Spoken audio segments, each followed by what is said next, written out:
We are live here on Plus One EXP's Roll for Content channel. My name is Tony Vicinda. I'm Chief Alchemist here at Plus One EXP, which is a weird little brand that multi-classes in tabletop game design, beard, and skincare alchemy in the Bardic College of Content Creation.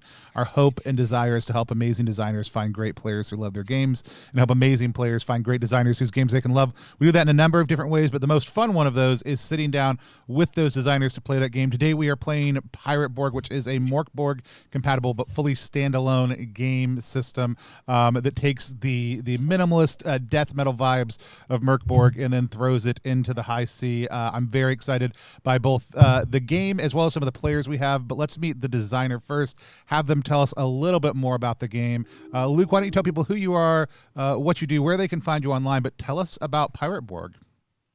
Well, hi, everybody. My name's Luke. I go by Limithron on the internet.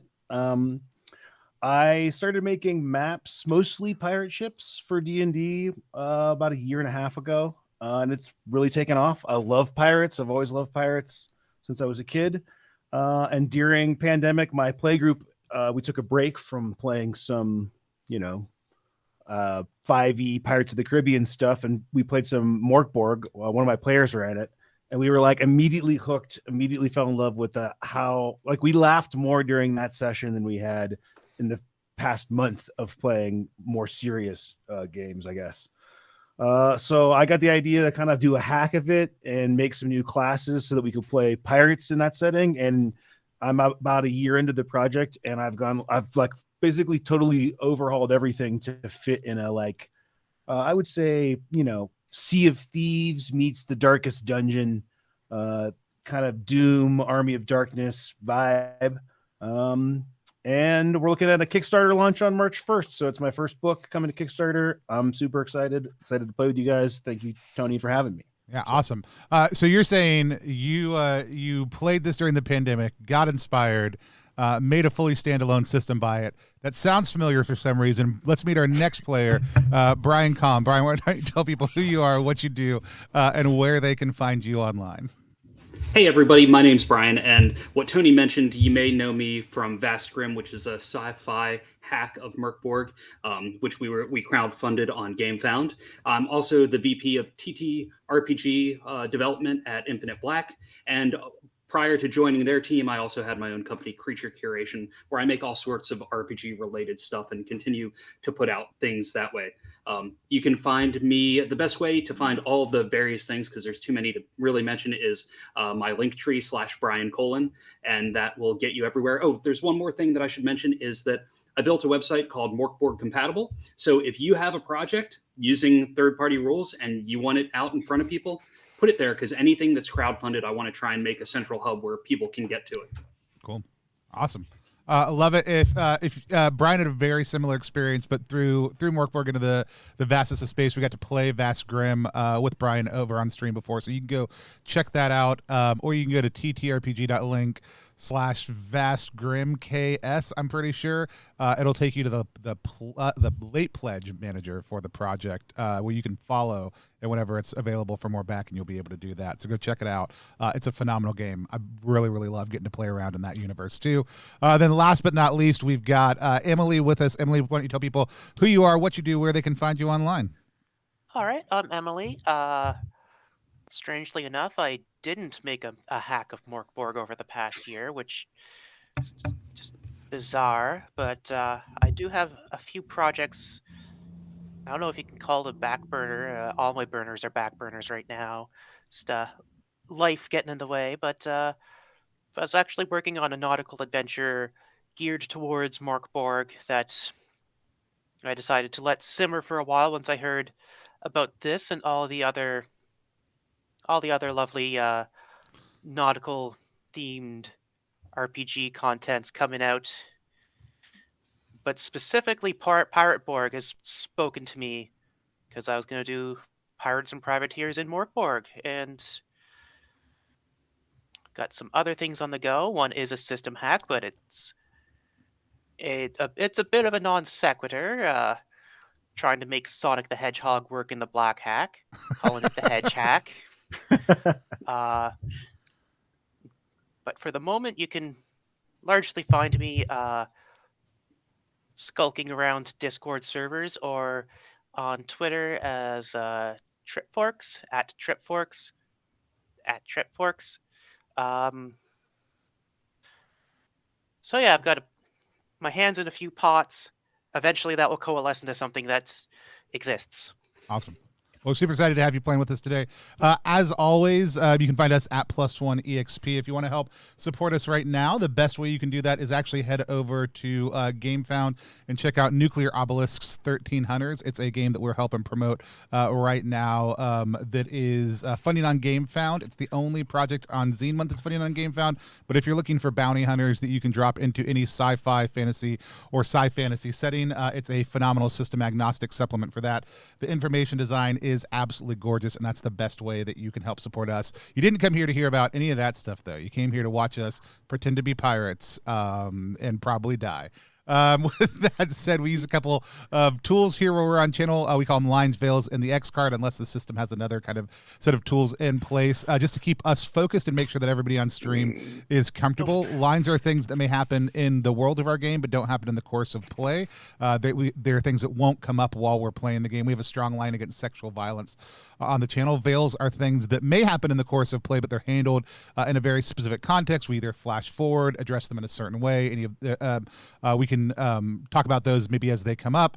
And then we have the X card, which is the ability for anybody to type or say X at any point in time. We'll pause the game, identify what the issue is. Could just be confusion, could be a piece of content that somebody has a problem with. We'll remove that piece of content, no explanation is necessary, and we'll head forward in a different way. With that said, besides the one that I already stated, does anybody have any lines or veils that they want to add? It could be specific injury types you don't like to see, descriptive pieces, anything else that just ooks you when it comes up. Not I. Nope, none for me. Awesome. Just remember, those are all living conversations. So if something comes up, you always have the option for the X card. We can always add something to one of those if we need to. The last thing I'll mention is that we have an open door policy. So if one of you needs to get up, move around, eat, drink, do any of that kind of stuff on stream, those are all totally normal human things. And y'all are all totally normal human people, as far as I know. So if you need to do one of those, feel free. If you're watching right now and you need to do one of those things, you should take care of yourself and feel free to do those things also. But with that said, I'm going to hand things over to Luke to take us into Pirate Borg. Well, hello, everybody. I am your harbor master, if you will, Luke Limithron, as they call me on the interwebs. Before we dive in, just a few picture painting items here. Pirate Borg is a very setting neutral book. There aren't a lot of proper nouns that point it to a certain place or time. You could play it in Galgenbeck and then Lassie, or in my case, I like to run a lot of Caribbean games. So our setting is going to be the Dark Caribbean, which is kind of a version of the Caribbean during the late 1600s. But we're kind of, it has this history of magic where things seemed really exciting and powerful when people first showed up in this area, but the longer they spent there, the more they discovered that things were not quite as pleasant and happy as maybe they thought. So without further ado, you find yourselves on board a frigate, a kind of medium-sized shipping vessel. You all have come from various places across the world, whether it be London or some part of Europe. But you've all decided that for one reason or another, you wanted to make a new living for yourself. And you've heard of tales of great treasures and all kinds of mystery in the Dark Caribbean. So you've booked passage aboard this vessel, and you're making your way towards an island called the Black Coral Island. You're not quite sure why it's called that or what else is going on there, but you've heard that there is much opportunity for becoming rich beyond your wildest dreams. You guys are all in various places around the ship, and the captain, an old kind of a grizzled sailor, he's kind of giving you a forewarning as you're kind of sailing from these tranquil blue waters and clear day of the normal ocean into the Dark Caribbean. The kind of clouds kind of cover over, and you look around and he points at one of you and he says, "You scurvy dog, what be your name?" And he points at, we'll start with Tony. Tony, who do we see? What do you look like? Tell us about your character. So we see as we kind of scroll over on Ina, who goes by Tidal Wave. Ina is actually kind of a slight individual, barely 5'2", very thin, has a long, has a sharp machete with kind of a blunted tip hanging from their waistband. They're wearing what looks like an old military uniform, but the colors have become so faded and it's become so smattered with stains, it's hard to tell exactly where they might have served. And they're wearing a cavalier across the top of their head. Shortcut bangs kind of poking out of the hat with shoulder length hair, kind of pulled back into a messy ponytail. But they're comfortably kind of moving with the rhythm of the ship, which kind of implies that they've either spent a lot of time on board one, or that they're just very comfortable with the way that they move about. All right, well, the captain looks at you and he says, "You, Ina, is it? Man, that rigging up there, we need to tie it down real quick so we don't get blown over." Yes, Captain. "And you," he turns and he points at Brian. How about you tell us about your character? He points at me, and my character is fairly thin as well, but hardly ever wears a shirt because he has this massive tattoo that's very poorly done of a goat-headed man on his chest, where the head itself is filled in with the hair of his chest. He wears a cloak, or almost like a cape of hand sewn together hides of goats. He has a very fancy wig on the top of his head that would be normally seen in the Parliament. And so that is the one piece on him that is actually nice and clean. The cutlet at his side is old and rusty. And he almost looks like he has like dried blood kind of caked around his mouth. Looking back at the captain, and Rayburn, what do you need of me? The captain kind of takes a second look at you and he goes, you just keep doing what you're doing. I'm sorry, didn't mean to bother you. I'm keeping the sun out. And he points up at the dark clouds above. Yes, you do that, laddie. Anyway, you over there. And he points at Emily. Tell us about your character. My character is Helen Dazi. She is very slight. Well, she has got a broad frame, but she is malnourished. She's kind of been crawling down the eastern seaboard. The colony that she was living in is part of a war. She decided that she didn't want no part of that, and decided to basically heist a small ship and a skiff really, and crawl down the eastern seaboard into the dark Caribbean.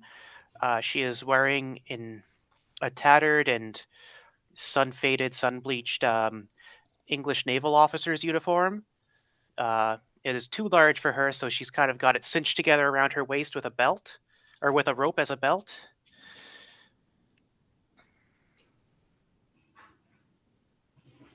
The captain says, you look like you might have had experience on a ship. Is this true?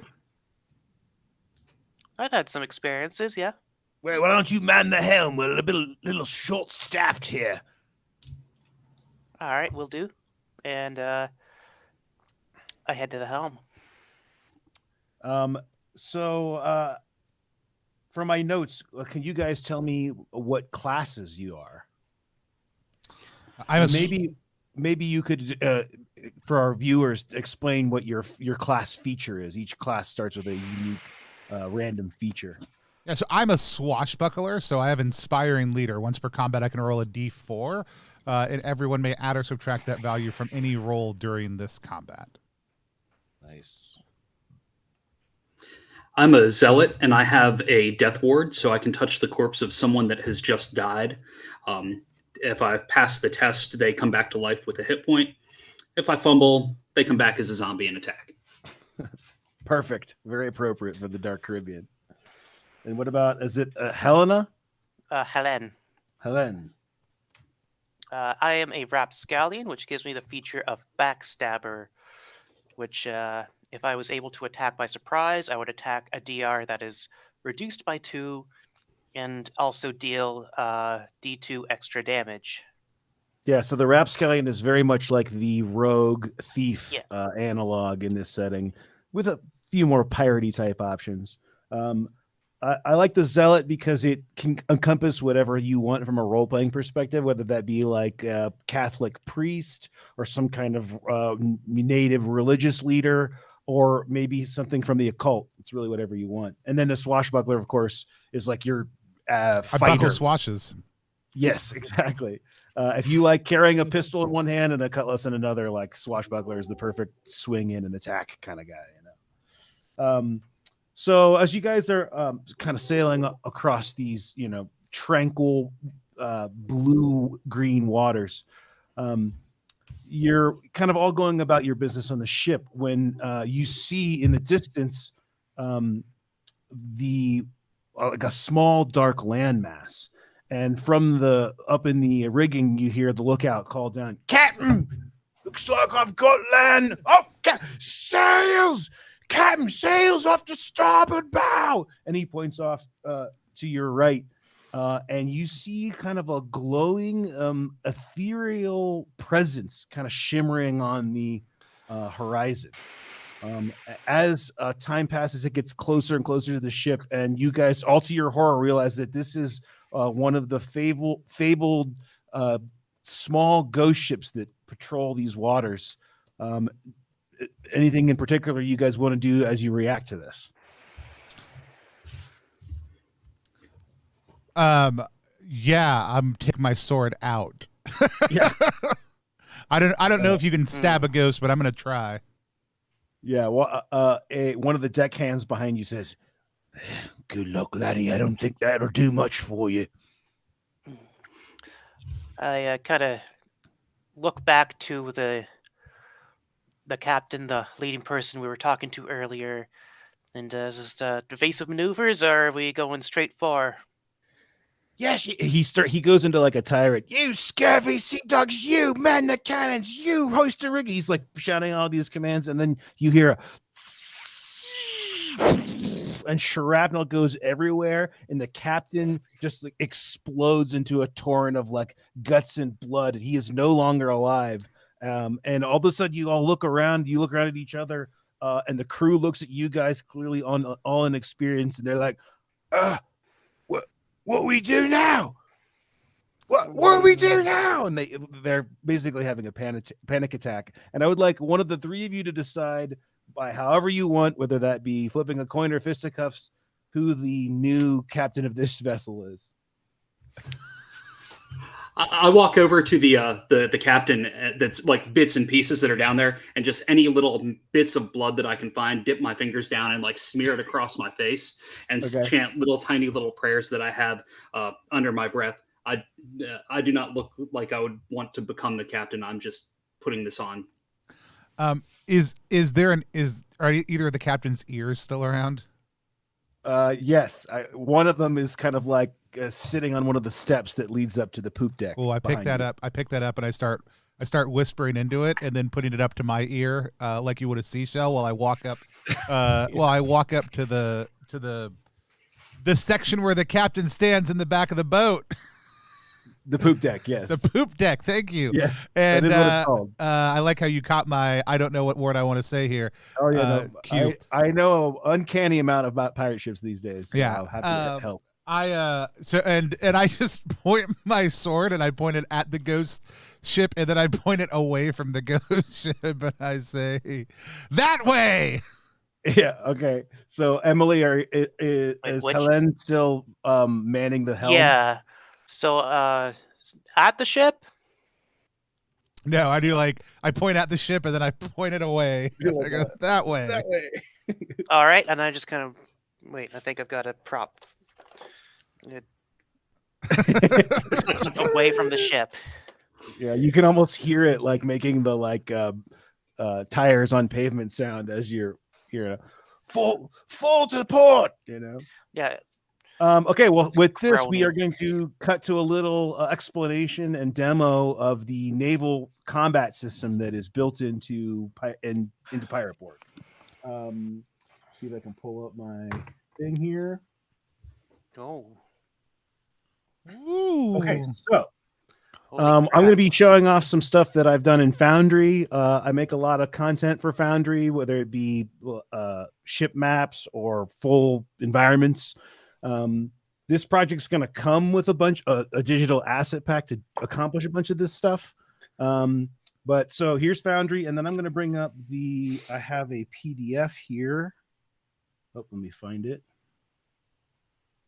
Of the kind of explanation of naval combat.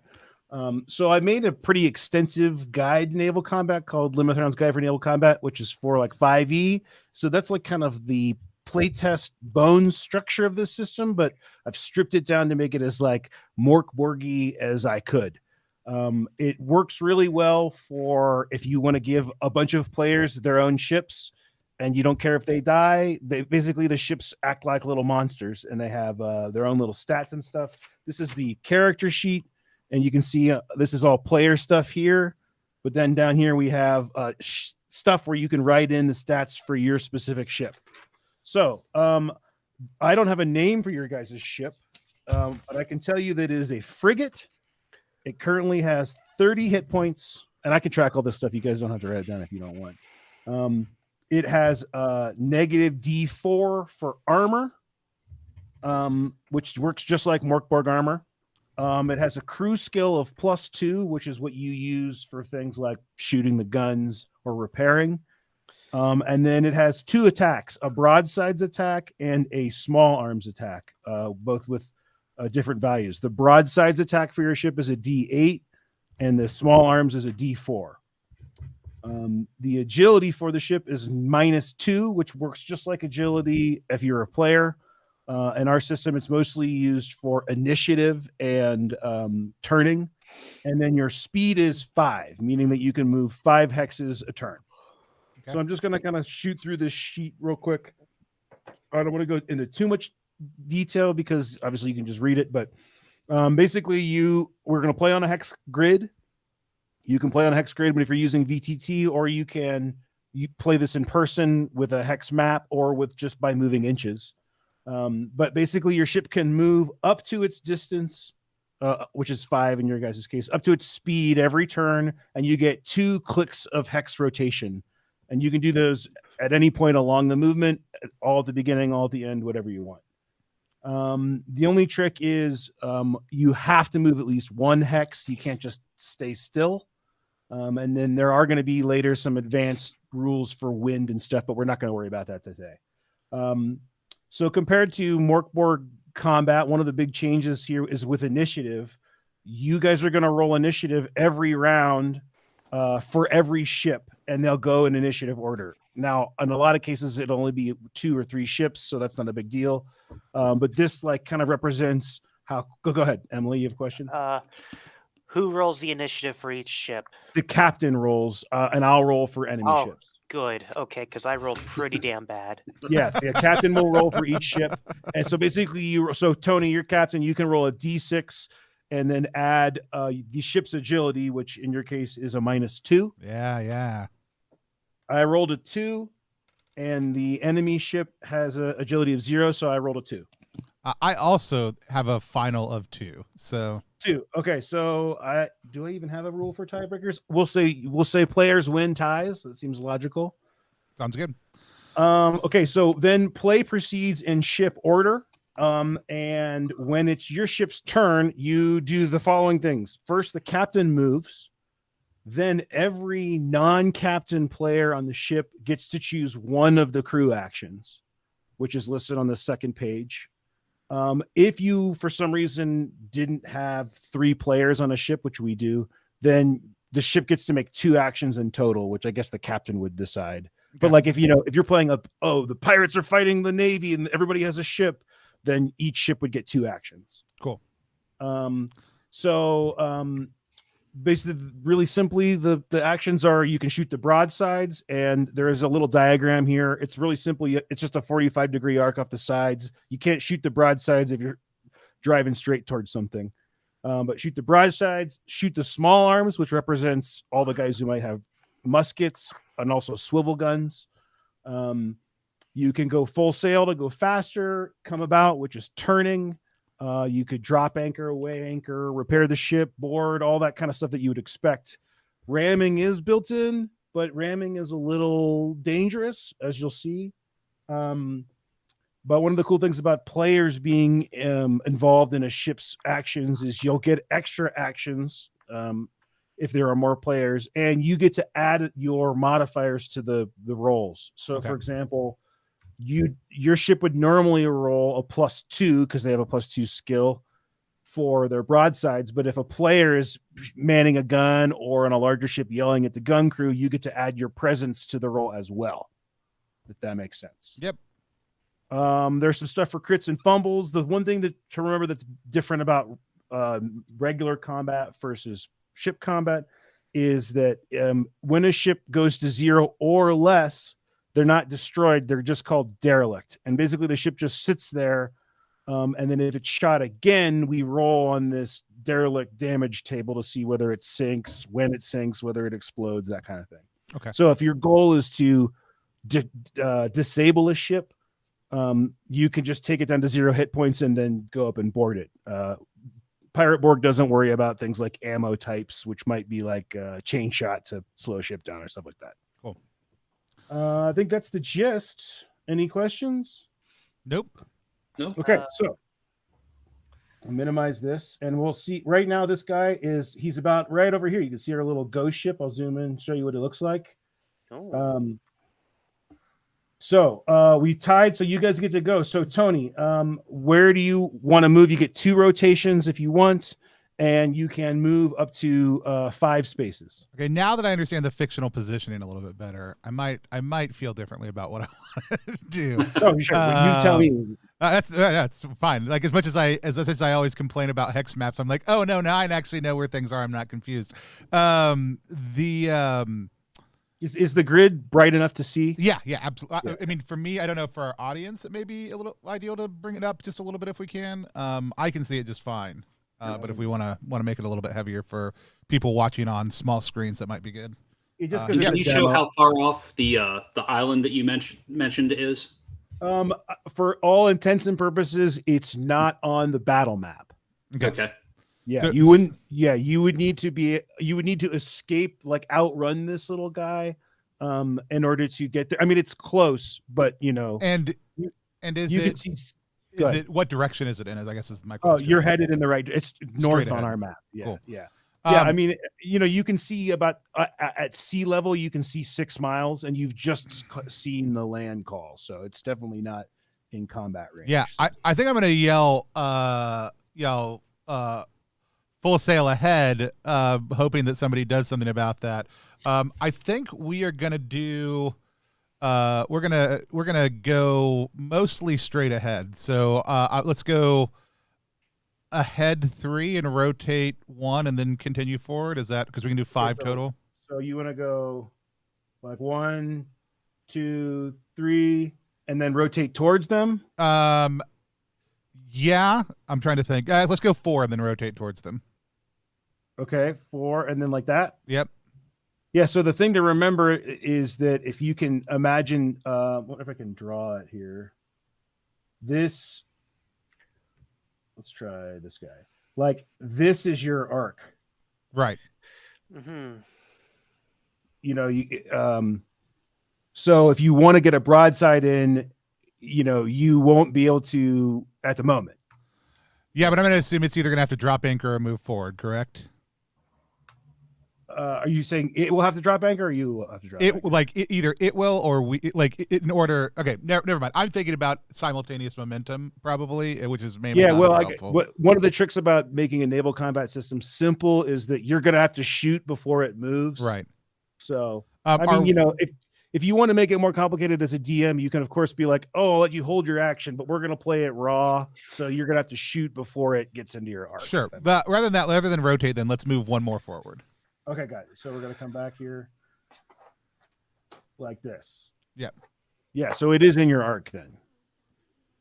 Great. Okay, so you guys get 1 action each, which represents all the actions the ship could take. What do you guys want to do? Emily, you want to go?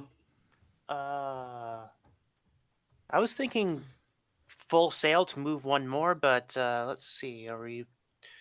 I think that would still have us in there and have them in our range, or we could fire broadsides, fire small arms. Yeah, so the small arms can basically go any distance in any direction, but they're weaker. And the broadsides have to be in that arc. There's no range built in at the moment because in reality, these cannons have such long range that you don't have to really worry about it. All right. I think I'm going to go full sail ahead because my presence isn't very good. Okay. So that will be, just 1 ahead. 1 ahead. Okay. And I think that requires a test. Yes. So you need to test the ship's agility, DR12. So that's your agility is a -2. My agility is 0. No, you're going by your ship's agility. Okay, I thought it was plus PC. So full sail is it's the ship's agility, and then you can add your own agility, kind of representing you moving around and pulling the rigging. All right. Oh, are you saying that you have a +2 agility? I have a 0 agility. I have -2 almost, or -1, -2 almost everything else. Oh God. That's funny. So that you're rolling a d20 and subtracting 2 from the ship's agility. So it's like ship's agility plus your agility. In this All case, right. to go full sail. So that's 11. Okay, so that's a fail. So you are not able to get up to the rigging. Maybe you slip on the deck and aren't able to grab the right line, and so the ship does not move any faster. Okay. I walk behind the people that are close to the crew that's behind all the cannons, and I just like fling some of the blood, saying broadsides, broadsides, and telling them to fire it for me. Yes, yes, sir. Right away, sir. And you're as your ship's array of guns on this side fire off. So you are going to make a crew roll. Broadsides. It's a cruise test, and you're going to add your presence DR12, just like all Mork Borg. Okay. Yep. And I got with my modifier, I got a 3. 3. Okay, yeah. So they're clearly terrified. They're like, one of them drops a cannonball as he's trying to fire it off. They don't get the match light on correctly, and you shoot wide of this ghost ship that's headed towards you.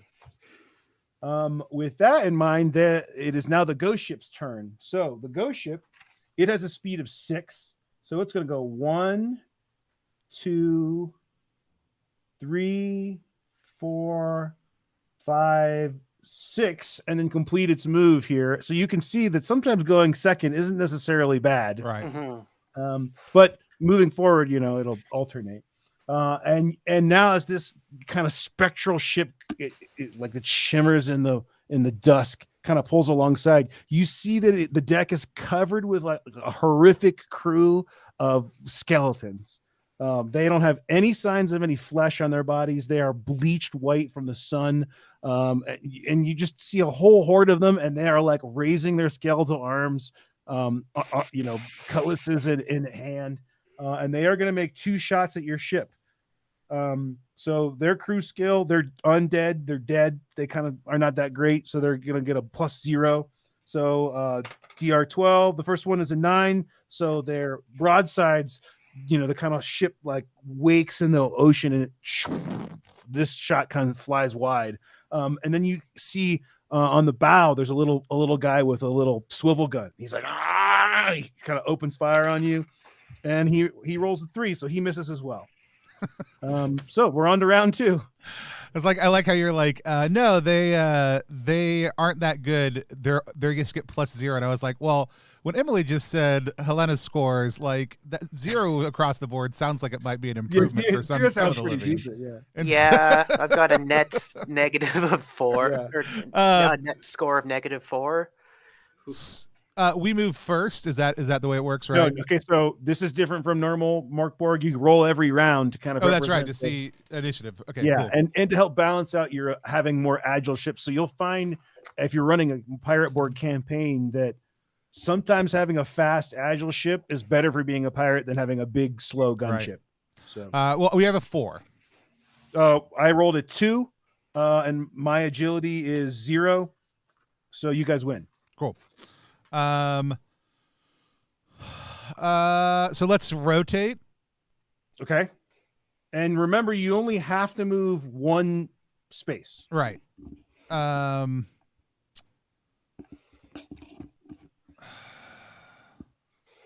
Yeah. And let's move 1. Okay.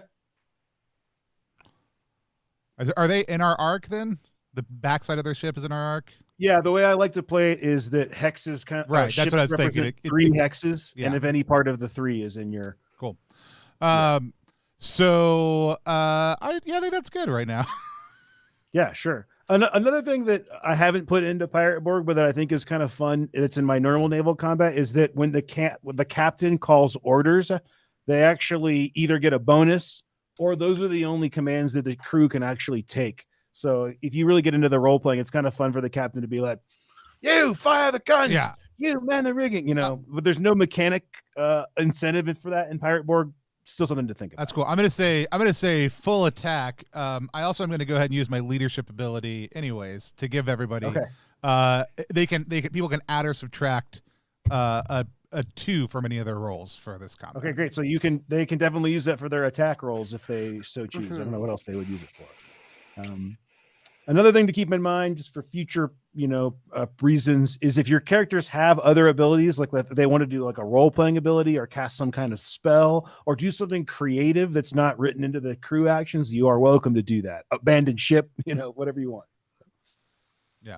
So yeah, I start. I say full attack, and if remember, men, if the undead don't take you down with them, tidal wave will wash you overboard.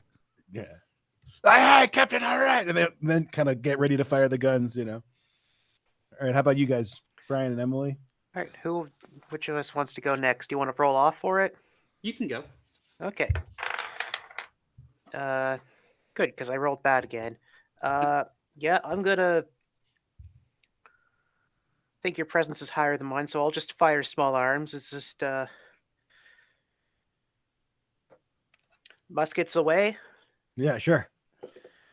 Yeah, you and the men kind of scurry up to the side of the deck and start shooting at these little skeletal dudes. So that'll be a 5. You rolled a 5. You definitely miss. Yeah, I didn't fumble though. That's good. Yeah, that's the real victory here. Yeah, I think maybe you kind of are shooting into the hull, and it seems like the shots are hitting, but they're not really doing much damage for some reason. You might need larger artillery or whatnot. Brian, I go up to the largest looking crewmate who's by the cannons for the broadsides, and I'll bet you silver that you can't hit that ship. Fire! And he goes like this. He takes his coin, he flips it. You're on, lad. You're on. And his kind shoots off. And I got a 12. That's enough. That's what you need. Yes. So your cannon fire just launches right into, and you can see that it actually goes through a mast and doesn't seem to have too much of an effect. It's almost like the wood the mast is made of is like underwater, and it kind of chips away and floats away, but you make direct contact with a bunch of skeletons on deck and bones just explode. Go ahead and roll your damage. So for your guys' broadsides, that's a D8. 3. 3. So they are, where's my pencil? They take Did not hit the ship. 3 damage. All right, great. So it is now the skeleton's turn, and they are going to kind of come around like this and kind of slam right into the side. And actually, this ghost ship is pretty nimble. So it's actually going to come around like this.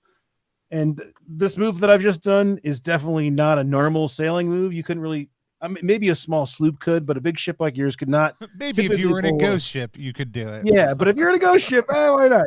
Like I said, we're not playing with the wind rules. But he's going to come around, and they aren't going to unload. Instead, this horde of skeletons, the ship just smashes into the side, and we are going to switch to a player-to-player combat, if you will. Activate this guy. And like I said, my map's kind of messed up here, but we are not going to be using Foundry for tokens and whatnot. I'm just kind of showing off some of the assets. These ships, we're going to be using Theater of the Mind. But as you can imagine, you guys are here on the left ship, your frigate, and this skeletal crew is just swarming onto the deck of your ship. And this is just like normal Mork Borg combat rules. I'm going to have you go ahead, Tony. Why don't you roll initiative? That's the wrong dice. Hold on. We have so just normal initiative now or ship initiative? No, normal initiative. We are when in Pirate Borg, when you go to normal combat, you just stop naval combat altogether and switch to normal combat. That's fine. We're 4. 4. Okay. So you guys win. It's 4, 5, 6. You guys win initiative. So another thing that I like to do, a lot of DMs will worry about NPCs and all of the enemies in a ship combat like this. In this scenario, we're just going to say that the crews aren't very big, and that all that really matter are heroes. So we're just going to focus on the few that are engaged with you guys, and we'll kind of extrapolate what happens to the rest of the ship based on that. So the three of you run into two like kind of lowly looking, I call them rank and vile skeletons. And then in the back is a much larger kind of bosun type. He's got a big trench coat and a kind of bloody bandana, and he's got a small sword in one hand and a cat of nine tails, like a small little disciplinary whip in the other hand. And he looks at both of you, and he's got these like kind of glowing red abscesses where his eyes should be, and he says, "Arr, attack these scurvy dogs! Take everything, leave no man alive!" so these are clearly intelligent skeletons. But it's your guys' turn. What do you guys want to do? Okay, so we're ship to ship right now, right? Yes. And they're on their ship. They are in the. We're gonna say that they're actually on your deck. They've like swung over. They've come over onto our deck. All right. Yes. Cool. Yes. I'm gonna swing down from the poop deck and try to slam into the big bosun one in the back. Okay. Great. Okay. So you go in and make an attack. It's a DR 12. He does not have armor. So basically, you just roll a D20 and your damage die in one roll if you want. And if you roll over a 12, you deal damage. Cool. Out of curiosity, the bonus roll, which doesn't necessarily, does it apply to damage rolls, or are damage rolls totally separate? No, you can apply to anything that you want. Cool. I was just curious. And does it? I guess the other question is, does it apply to me or just other crew members? I would say that you could use it, but it is called inspiring leader. What's the text as it says on your sheet? Once for combat. Everyone else. You're right. Never mind. Everyone else. I think it's not me. designed that you're inspiring everyone around you. Yeah. Cool. Either way, it doesn't matter. So I hit, and I do a whopping damage to him as I swing in and slice with my machete. Yeah, this is a very typical scrawny little dude attacking the big boss brute, where your blade comes in and kind of like cuts his coat, and he goes like, "You're gonna pay for that, you scurvy bile." Who's next? I'll step in and step around to the the main leader and be like, yeah, I have my cutlass, and I'm like, the you've been blessed. Do not take it out on us. Be one with us. I see that light shines upon you, the glow that surrounds you. Does he just look befuddled when I say that? Yeah, he's just been attacked by the captain, and he's like, "What are you talking about?" And then I'll just try and jab him with the cutlass if he doesn't seem to have any response to me. Yeah, he yells out, "Hey, Barnacle, kill this guy! He's talking all kinds of nonsense." I got an 18. to hit?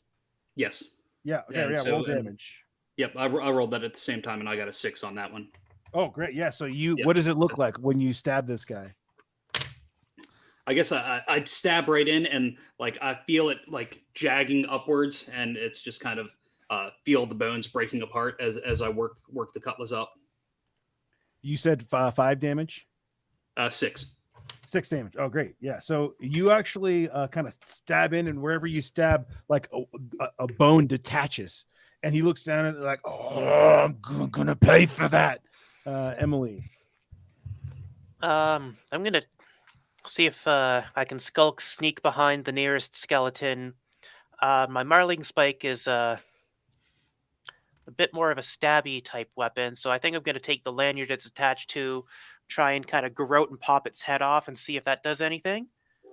Oh, okay. Try for it as a sneak attack. Is there a I presence roll? think I'm going to say that there's enough commotion going on that you're able to kind of, hide out of the way and sneak in, and you're trying to do your sneak attack ability against this bosun looking dude. Yeah. Go ahead and make your attack. All right.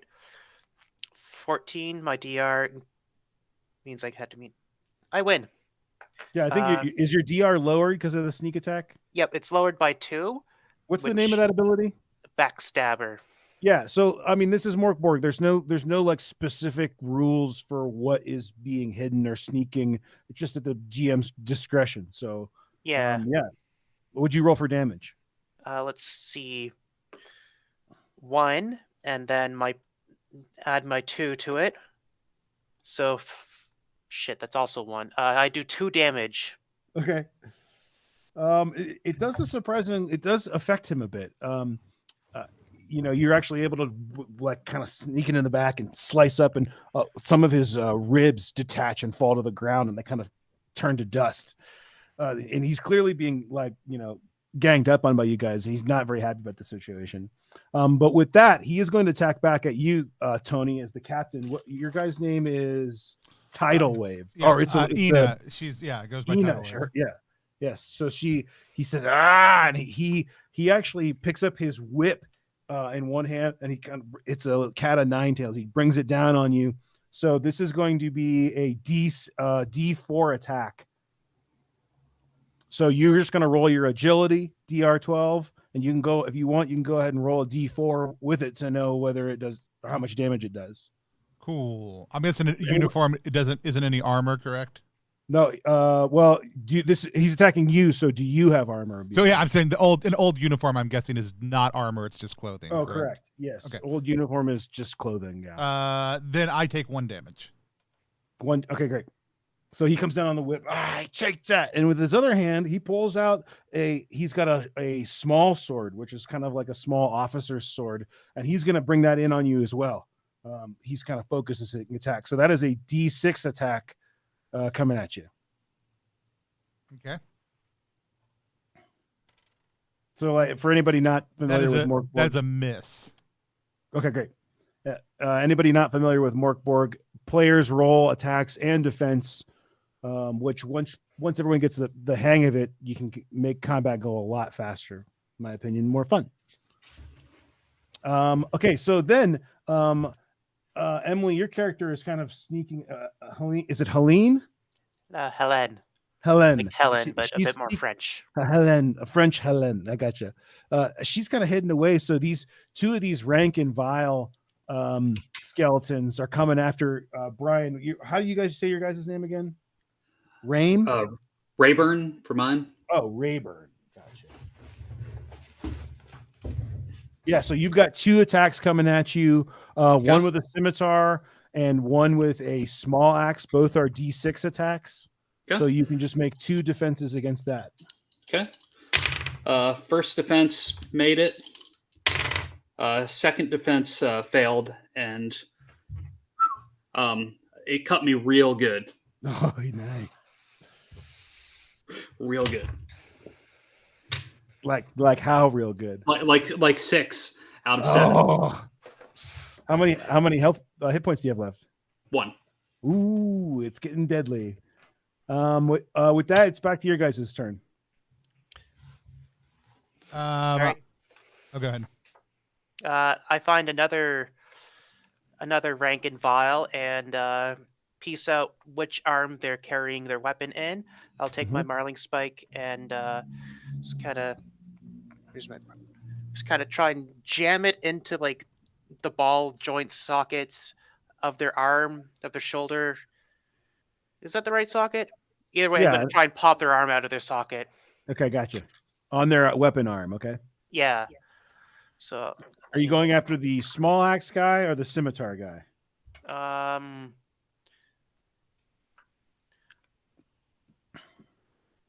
Scimitar guy. Okay. Thing looks pretty gnarly. And I rolled a 20. Okay, so that is a crit, which means you get to roll, I think, is it double damage? I don't remember how I think you double the damage that you roll. Yeah, Mork Borg has a thing where yeah, I think it's just double damage. Can't ever remember. A lot of times it'll also reduce an armor tier by 1. Yes, these guys don't have armor, so that doesn't have any effect. All right.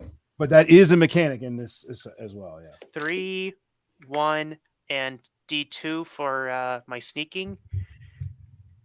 What was the 3 and the 1? That was my damage. I rolled 2d4. Oh, 2d4. Okay, yes. So that's 4 altogether. And do I just roll the d2 for my sneak attack twice or once? You can go ahead and roll it twice. All right.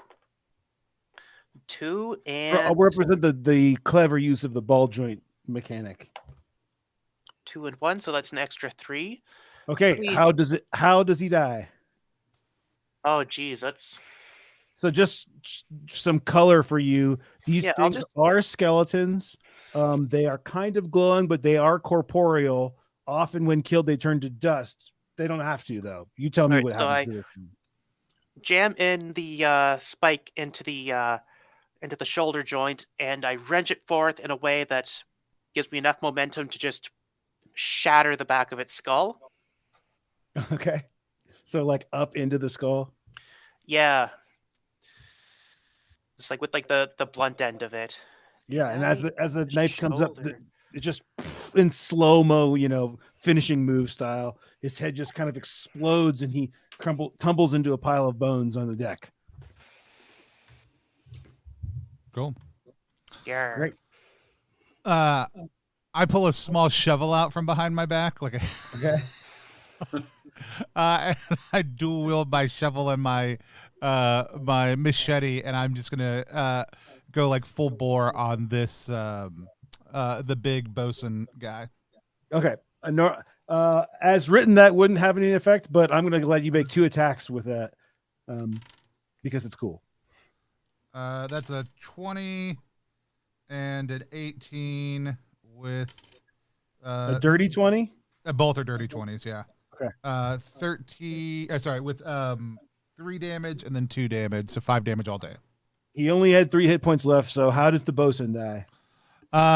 Like I think what we see is like I pull it out and it's really dirty, but like machete hits one side of the head, the shovel hits the side of the body, and it just kind of crunches the skull off and it rolls off to the side before the body kind of collapses into dust. Yeah, sure. Okay. Great. Sorry.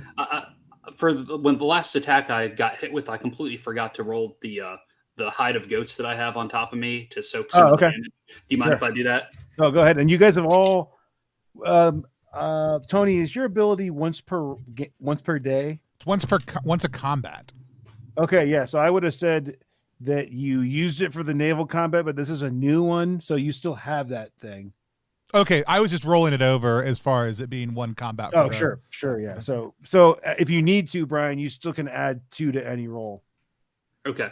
I will attack the one that there's just one remaining, right? There's just, as far as you guys are concerned, there's one directly engaged with you. Yeah.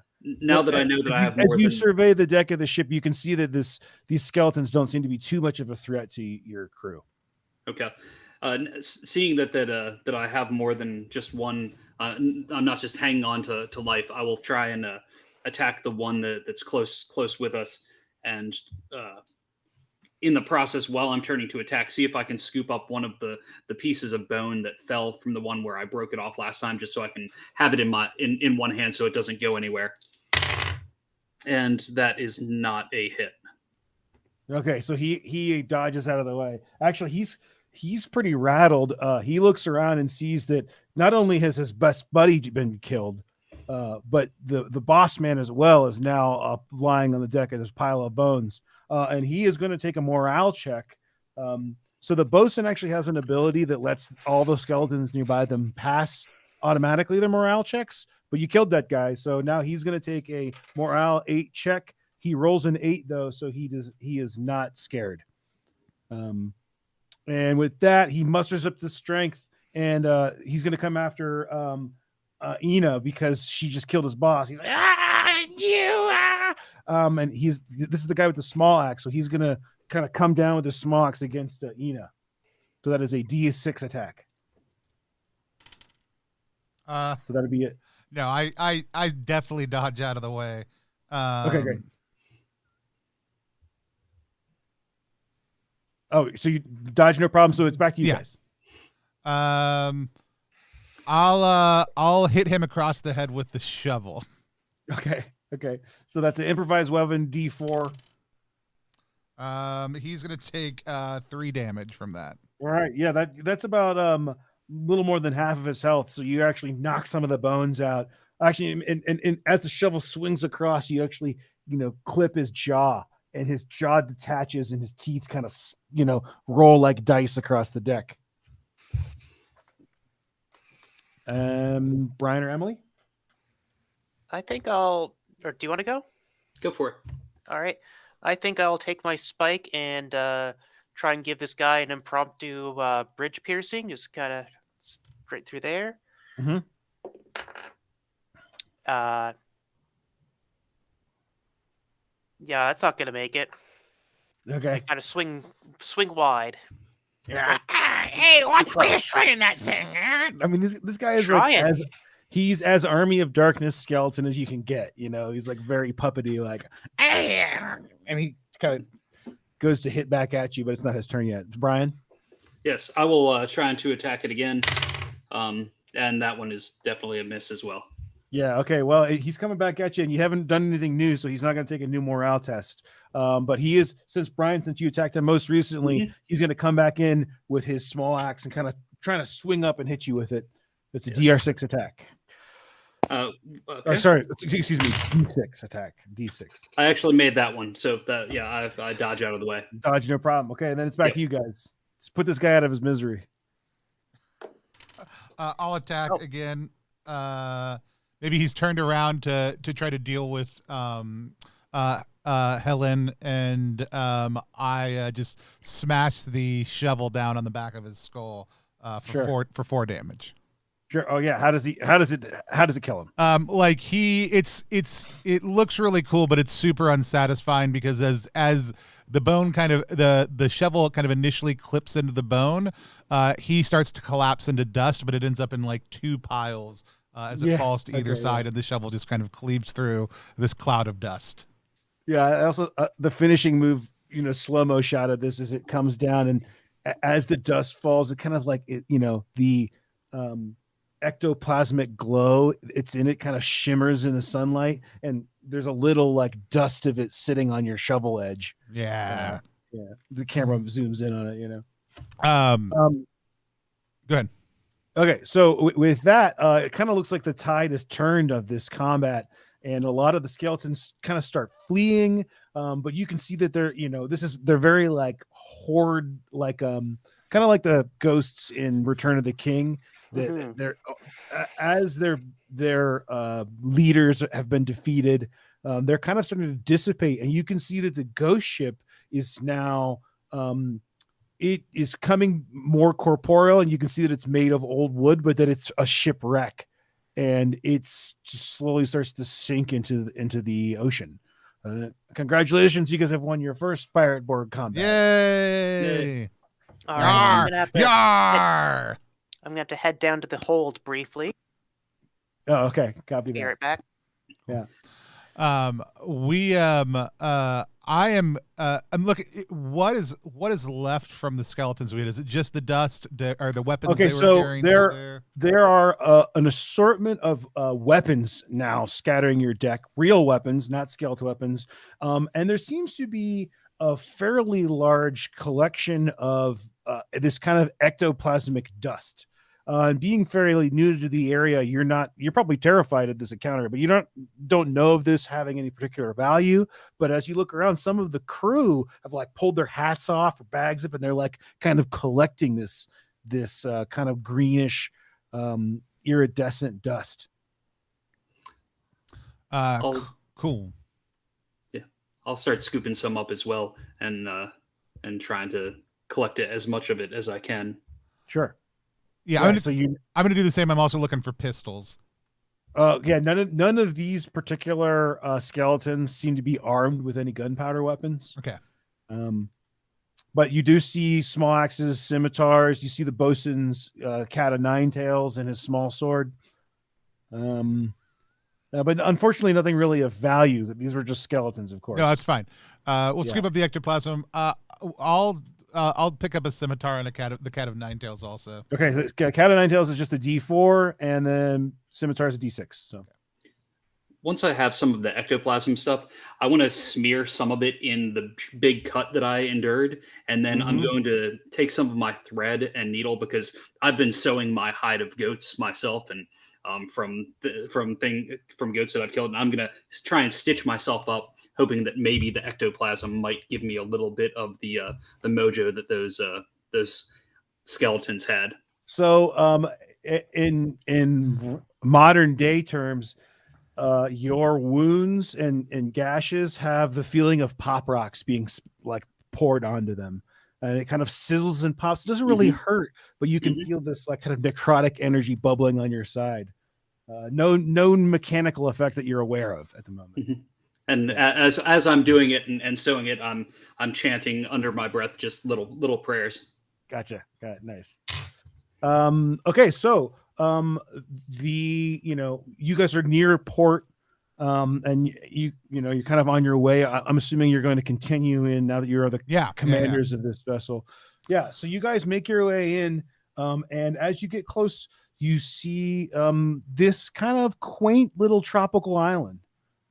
There is a kind of a lighthouse that is not on. You don't know if it's too early or if there's nobody manning it. You see a kind of well-protected bay with this kind of coral, and as you pass around the coral, one of the crew on the ship has been here before, and he knows that you have to kind of go this certain way around this coral reef. But as you make your way around, all the crew kind of run over, and you look down into the clear water and see that the coral is in fact black, not just a dark color. It does seem to be actually black.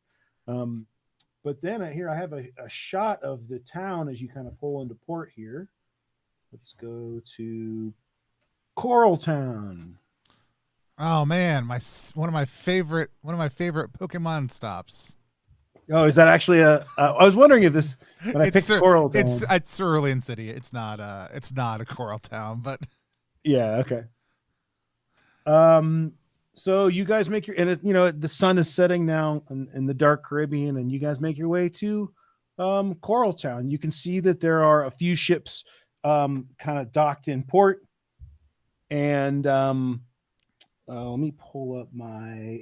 What do you guys think you're doing while you're arriving or shortly after arriving?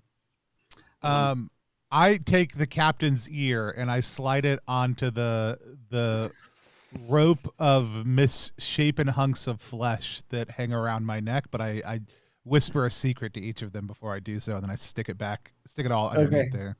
This is like kind of your own personal collection of. It is my own personal collection of things that I that I talk to because they are my friends.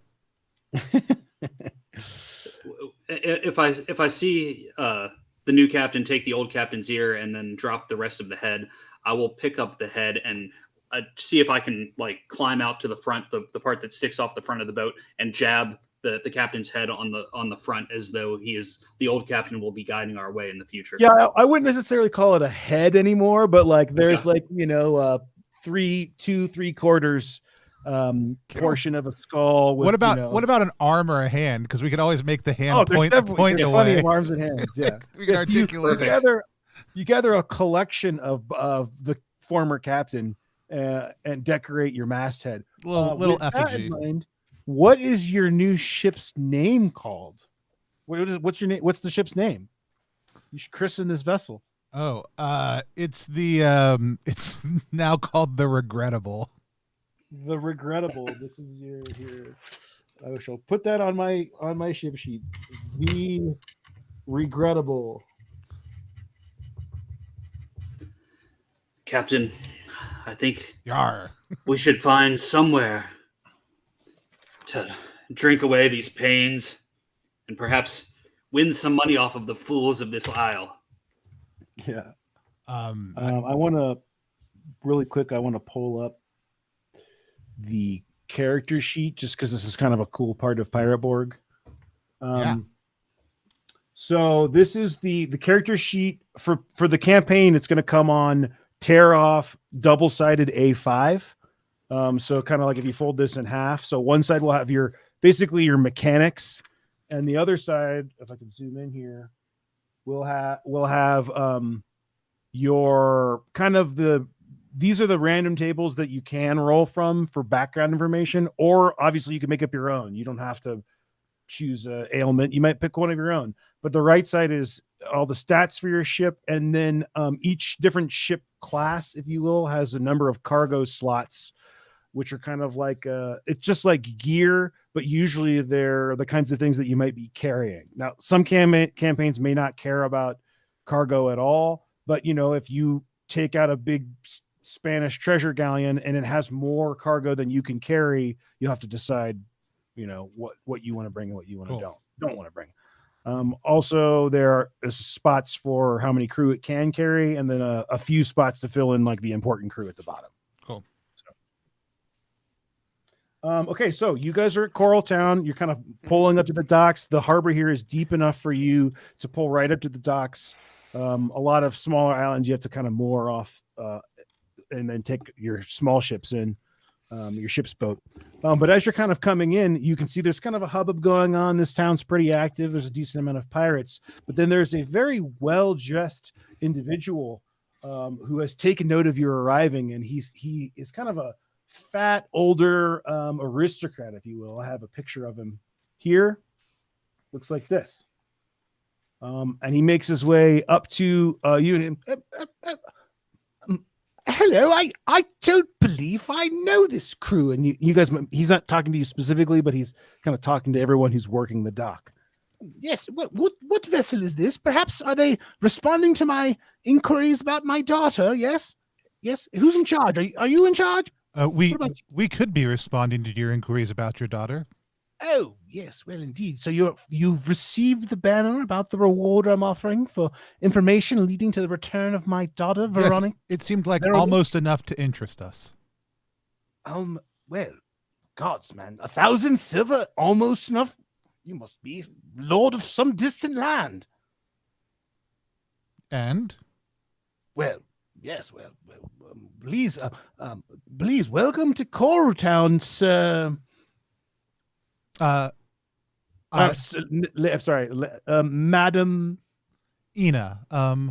Madam Ina, yes, welcome. Well, I am the governor of this small cesspool of piratical.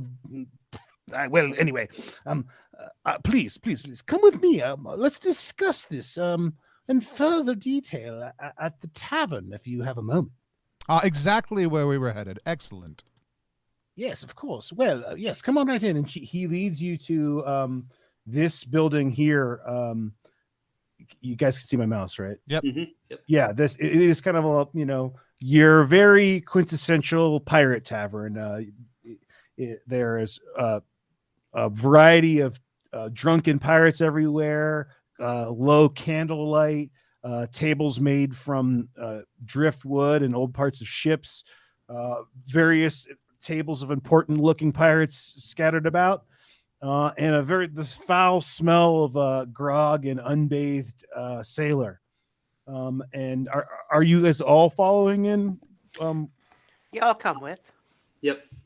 Yeah, so he leads you to a table and it gestures for you to sit down. Well, like as I said, I am the governor, Governor Bartlett, of course. I'm assuming you know, but I'll fill you in on the details. My lovely daughter, Veronique, has gone missing, of course. No one knows where she is. It's quite dreadful, of course. I don't know where to look for her. The island's fairly large. I can't seem to find her myself, but perhaps you'd be willing to help. And I would wager that she's already dead. Oh, gods, man, don't say that. That's a horrible thing to say. What makes you think she didn't just simply leave the island?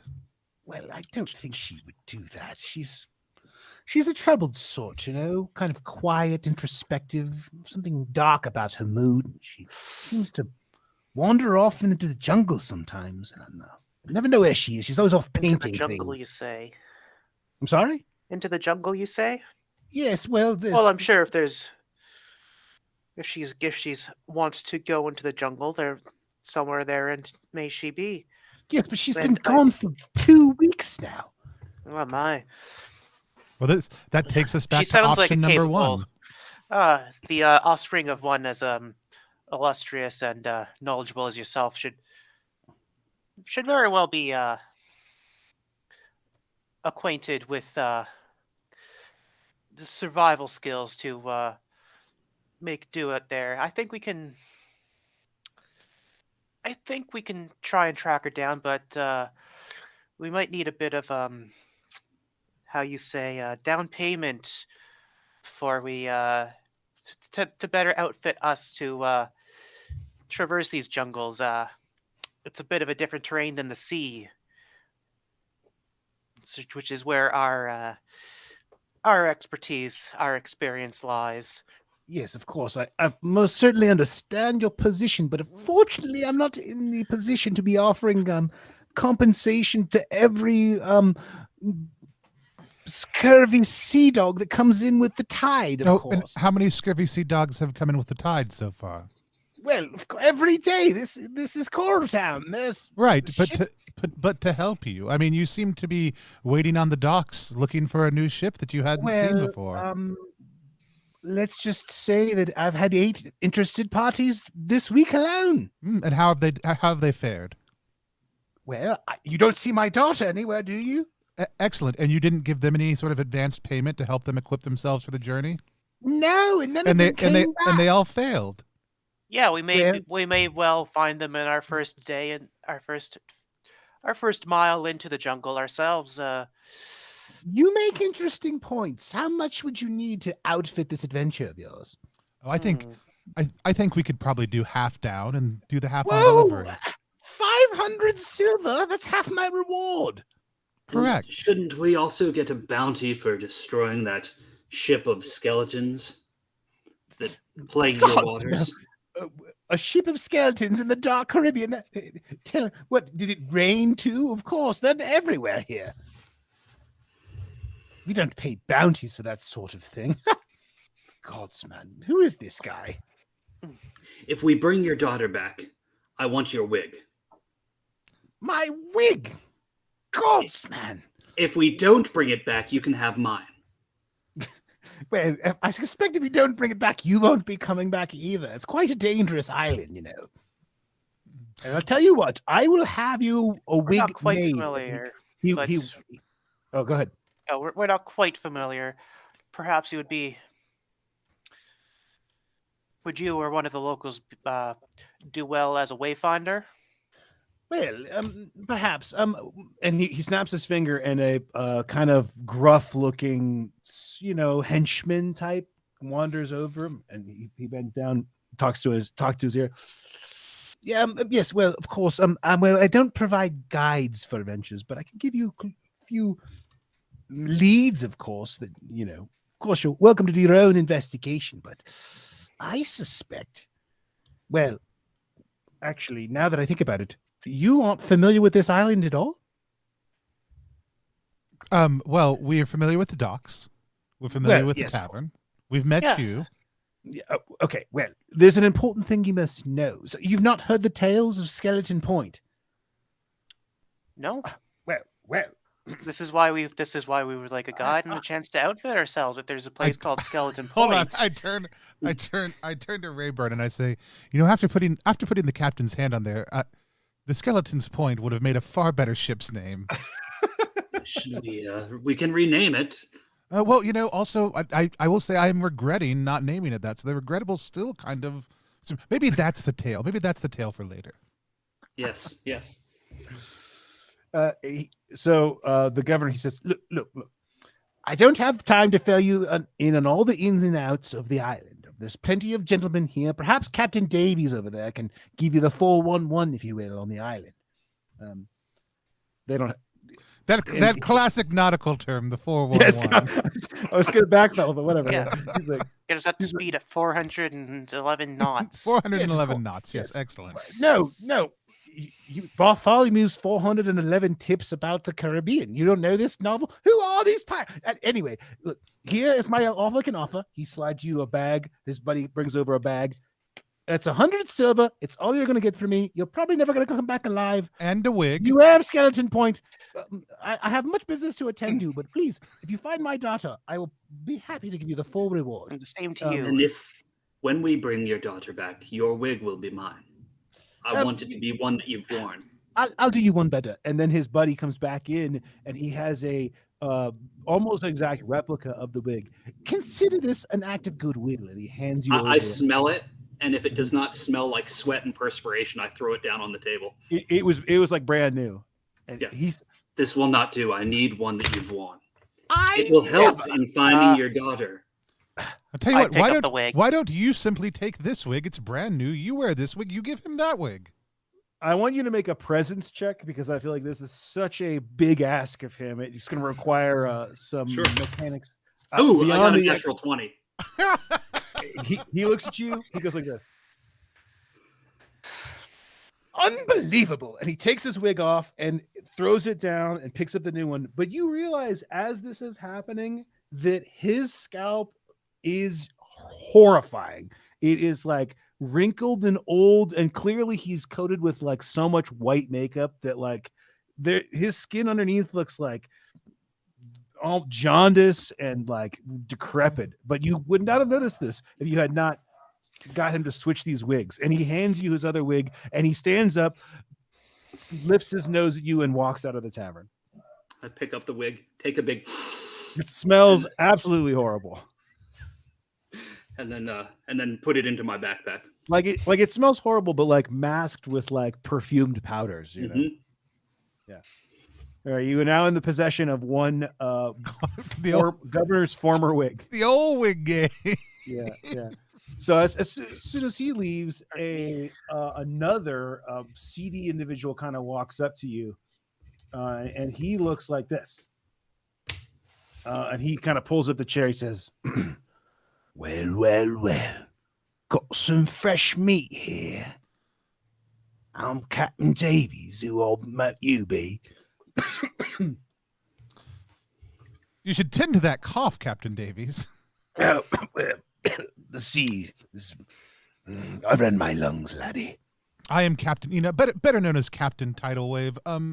We're delighted to be on this island, and we're headed out to Skeleton Point, I believe. We were told that you could catch us up on 411 excellent tips for navigating this island. Ah, yes, Bartholomew's tips. I see you're aware of that fine novel. Look, I can see you're new here, so to get right to it. If you need any work after you come back, come see me. I've got some jobs for you. But in the meantime, it's important to understand Skeleton Point ain't just your normal part of any old island. In fact, this whole island is cursed. Not heard the tales, I assume. Well, Are they all skeleton curses? pretty much in this part of the world, yeah. It's important that once the sun goes down on Coral Island, the dead come back to life. and as he say that, the sun is kind of like setting, and you will see it go down. And a guy at another table, you hear like, God damn it, go! He pulls out a dagger, and you can see him stab a big fish that he was like halfway through eating as it like kind of reanimates. He stabs it back to death, and it falls back to dead, and he goes back to eating it like almost like nothing happened. Nobody even turns and looks except for you guys. And Davey says, Yeah, the whole island's got some curse going on. That every night the dead come alive. Skeleton Point there, it's just, well, you'll see. It's a big haunted castle sitting on this little outcrop, and no one goes there. Anybody who does don't come back. Yeah, I noticed there wasn't much leather around here. Thought it was some kind of philosophical choice, but Not quite. don't want that reanimated. Yeah. Well, be anything else I can be helping you lads with? How long does it take to get to the point? Oh, not long. You could be there in a few hours. You have to go through the jungle, of course, but I was waiting for Brian to be like, I need your hat. Oh, I like that idea. I've been thinking of the hat too. Well, why would we go now? Why wouldn't we just wait till morning? oh, I wouldn't go now. If you want to go through the haunted jungle filled with undead skeletons, be my guest. It's been nice knowing you, though. Do you think we'll make it back? Yeah, back from where? Skeleton Skeleton Point? Point. Probably not. Not many do. Certainly I none bet named we Don. will. Betting man, eh? I will bet you. I will bet you. I will bet you the governor's wig that we will make it back. That old thing? No, thank you. How's 20 silver? 20 pieces of 8 sound? Yes. Wait I'll a sweeten the second. deal. But I'll you're offer gonna my have to hat. pay me. Hold on, Daddy. You're gonna have to pay me up front because you ain't be coming back. I'm not getting paid. You think we're that stupid? We just tried that with the governor. I'll tell you what, that makes sense. We'll pay you up front, and you pay us up front. Because how do we know if when we come back that you'll still be here? Good. You want me to pay you? No. Well, then why would I'll we give pay you- you? How about you give me your hat as collateral, and I'll give you my hat as collateral. My hat is the same make and style as the governor's, but just absolutely wrecked from the sun and the sea. Yeah. He politely stands up. He says, Look, I ain't got time to betting on a bunch of scurvy lives. I know I'm going to be coming back in a few days. If you guys will make it back from Skeleton Point, come see me. I got work for you, but best of luck. Best of luck, lads. Really, best of luck. he turns to leave. Well, it was nice to meet you. You as well. You as well. So he kind of heads out, parts open the doors and heads out to hit wherever. You guys now find yourself in the Green Kraken, a fine establishment known for its grog and rum.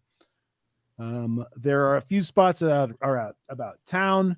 If you want to look for supplies or talk to anybody else, or look for rooms, what do you guys want to do? It seems, this is always one of my conceits, it seems silly to stay in town when we have a ship we can just sleep on. Now, that just may be Ina's inclination, but it's always struck me as weird. I would love to... I would love to look at what supplies the town has in the light of day. While fish and leather armor are coming back to life, it seems less wise. But I think enjoying some time in the tavern and then wobbling back to the ship sounds good. Sounds good to me. Okay. So just spending the night on the ship. Anything else in town? Grab a bite to eat. I'm sure that the locals here have figured out a recipe for a good vegetable stew, given the state of meat eating in the vicinity. Well, the Yeah, vegetable it's pretty ghosts are clear the to ones you you that- really have to worry about. They're happy they eat meat here all the time. And you guys kind of piece together through talking through other people that it's things that have been recently killed come back, but they don't seem to come back more than once. So they're things that have been turned into leather or that have been dead for a couple of days don't seem to be too much of a concern. But the kind of rumor and hustle and bustle, they over in one table you hear about old Willie Bones that got killed the other day, and they tried to bury him in the cemetery, and of course he came back, and the gravedigger had to knock him back out with the shovel. So,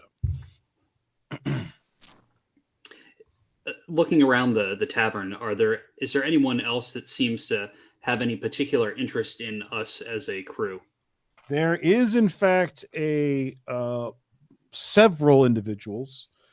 They kind of make their way over, and they are well dressed. And one of them kind of sits down next to you, and she says, Hello, laddie. What brings you to Coal Town? Money, darkness, the shadows, the stories. Ah, yes, you clever little pirate, aren't you? She kind of bats you on the nose. Have you made it to the treasured chest yet? Those are not the treasures I seek. Oh, well, excuse me. and she turns and carries on the conversation like this with another individual, perhaps Emily. I think the admiral was asking us to get familiar with his daughter, I think. Well, good luck finding that little wench. I don't know where she is. Oh, thank you. We had not seen her for a while. Well, anyway, if any of you are looking for some entertainment of sorts, come see us at the treasured chest. Ask for Madame Dubois.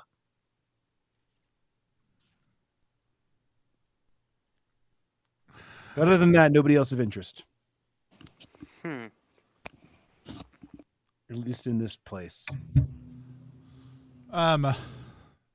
Yeah, no, I don't think there's anything particular I want to do in the evening. Okay, I mean, like I said, that's I think after a day of fighting ghosts for the first time, I just want to catch a nap.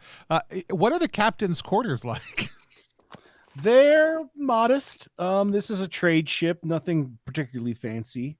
He doesn't have anything particularly of value, and he was transporting people. That was, you had agreed a wage to pay this guy. Right.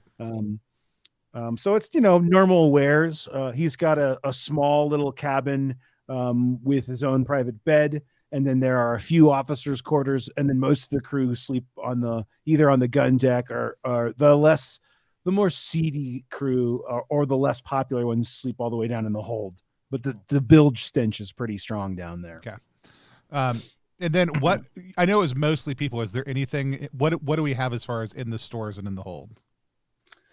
It just kind of normal ship supplies that you need to run the ship: rope, replacement sails, gunpowder, cannon shot, and then enough food for a few more days journey. Cool.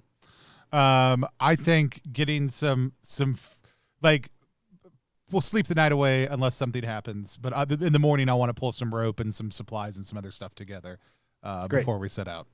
Yeah, and you are made aware that the most common place in town to buy things is the kind of marketplace shanty town, which is this kind of beach area here. Everything that's in the player's guide I sent you guys can purchase for normal pricing. Cool. And there's also a shipwright, which we're not going to really use today, but if you wanted to kind of upgrade your ship or repair it, you could head here to talk to shipwright to do that. Looking around town, you do see this in the distance is the governor's mansion. There is a large, kind of old, almost in ruins church with a graveyard next to it, paths that lead off into the jungle. There's a lighthouse, and then kind of silhouetted in the moonlight in the distance, you can see on a tall outcropping this kind of old ruined castle known as Skeleton Point. Actually, why don't you guys make me a presence check if you want to look closer at this thing. I think our person who's good at presence is off stream. Oh, here they come. They're coming back. Oh, I got 17. 17. Also, I realized I unmuted myself while I was eating. Sorry for No, you're fine. any food noises. I didn't hear any food fully. So I got a 12 on the presence roll that all of us are making. And then you got a 17. We'll see what Brian makes in just a second. And I got a 17. Okay, so Brian and Emily, both your characters can see this silhouetted castle all the way on the other side of the island. It's tall enough that you can see from town. And both of you can make out that on one of the tower turrets, there seems to be what looks like a small ship suspended on top of it. At least 100 feet in the air. Strange magics are happening. Or perhaps it came up out of the water. Had to come up out of somewhere. I read this tactic in a novel once. We could get the jump on these guys by getting in our boat, sailing on over, or really rowing if we want to be quiet, and putting ourselves in the cannons or some kind of barrel and catapult situation and just flinging over there and skulk around and see if we can find this Veronique. Yes. I think we could. With the coil around the island, I don't know if sailing around will make the most sense. It seems like it would have come up in conversation, but I'm fine to ask around and either do that or make our way through the jungle. Yeah, you either in the tavern or you stop a passing pirate and they're very much like, sail to the skeleton point. Why would you want to go there? Anyway, no, you can't sail it. You could try, but it's on a sea stack of sorts. It's kind of suspended up out to the ocean. So even if you got there, you got to be climbing 200 feet of solid rock to get up to the castle, which I don't know why you'd go there. But of course, from the land, there's a rope bridge that extends. God knows who built it. God knows who walks across that thing. But that's the best way there. So I've heard, of course. Anyway, good day. Best. Whoa. I wouldn't even know where to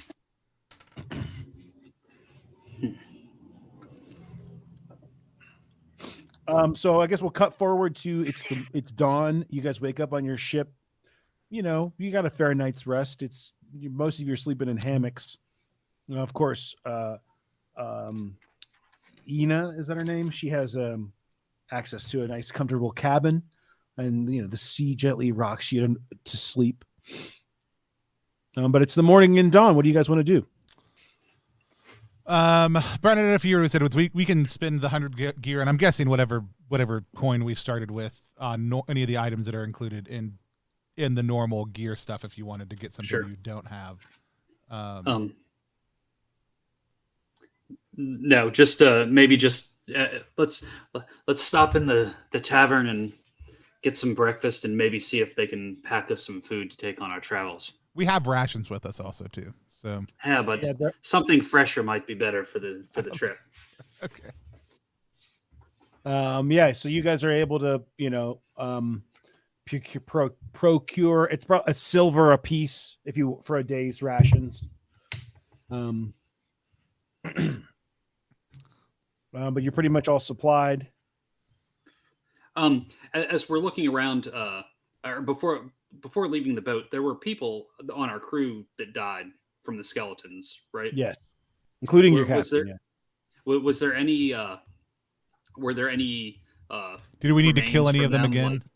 Or that's a good point. Or were there any anything on their persons that we may have needed to clean up and take care of? When you say clean up and take care of, do you mean like acquire for your own? Yes, exactly. Yeah. Why don't you make me a D66 check? I got a 63. Through your scouring through the body parts and whatnot, I mean, during the combat, they threw most of the bodies over the water, so you guys didn't keep any corpses in when you went into harbor. Maybe you had like a little burial at sea before you came into port. What was your roll? 63. So you find a total of 63 either silver pieces of 8 on their coin purses or in valuables they had on them, if you would prefer to have kind of more important items. Okay. Like that. But nothing of significant importance. Actually, no. Why don't you go ahead and make me one roll on the important item table? You can just roll D100. I've got it up. Yeah, cool. I'll show that. This is a thing of importance. This is one of the tables that's part of character creation. So we're gonna see which 99.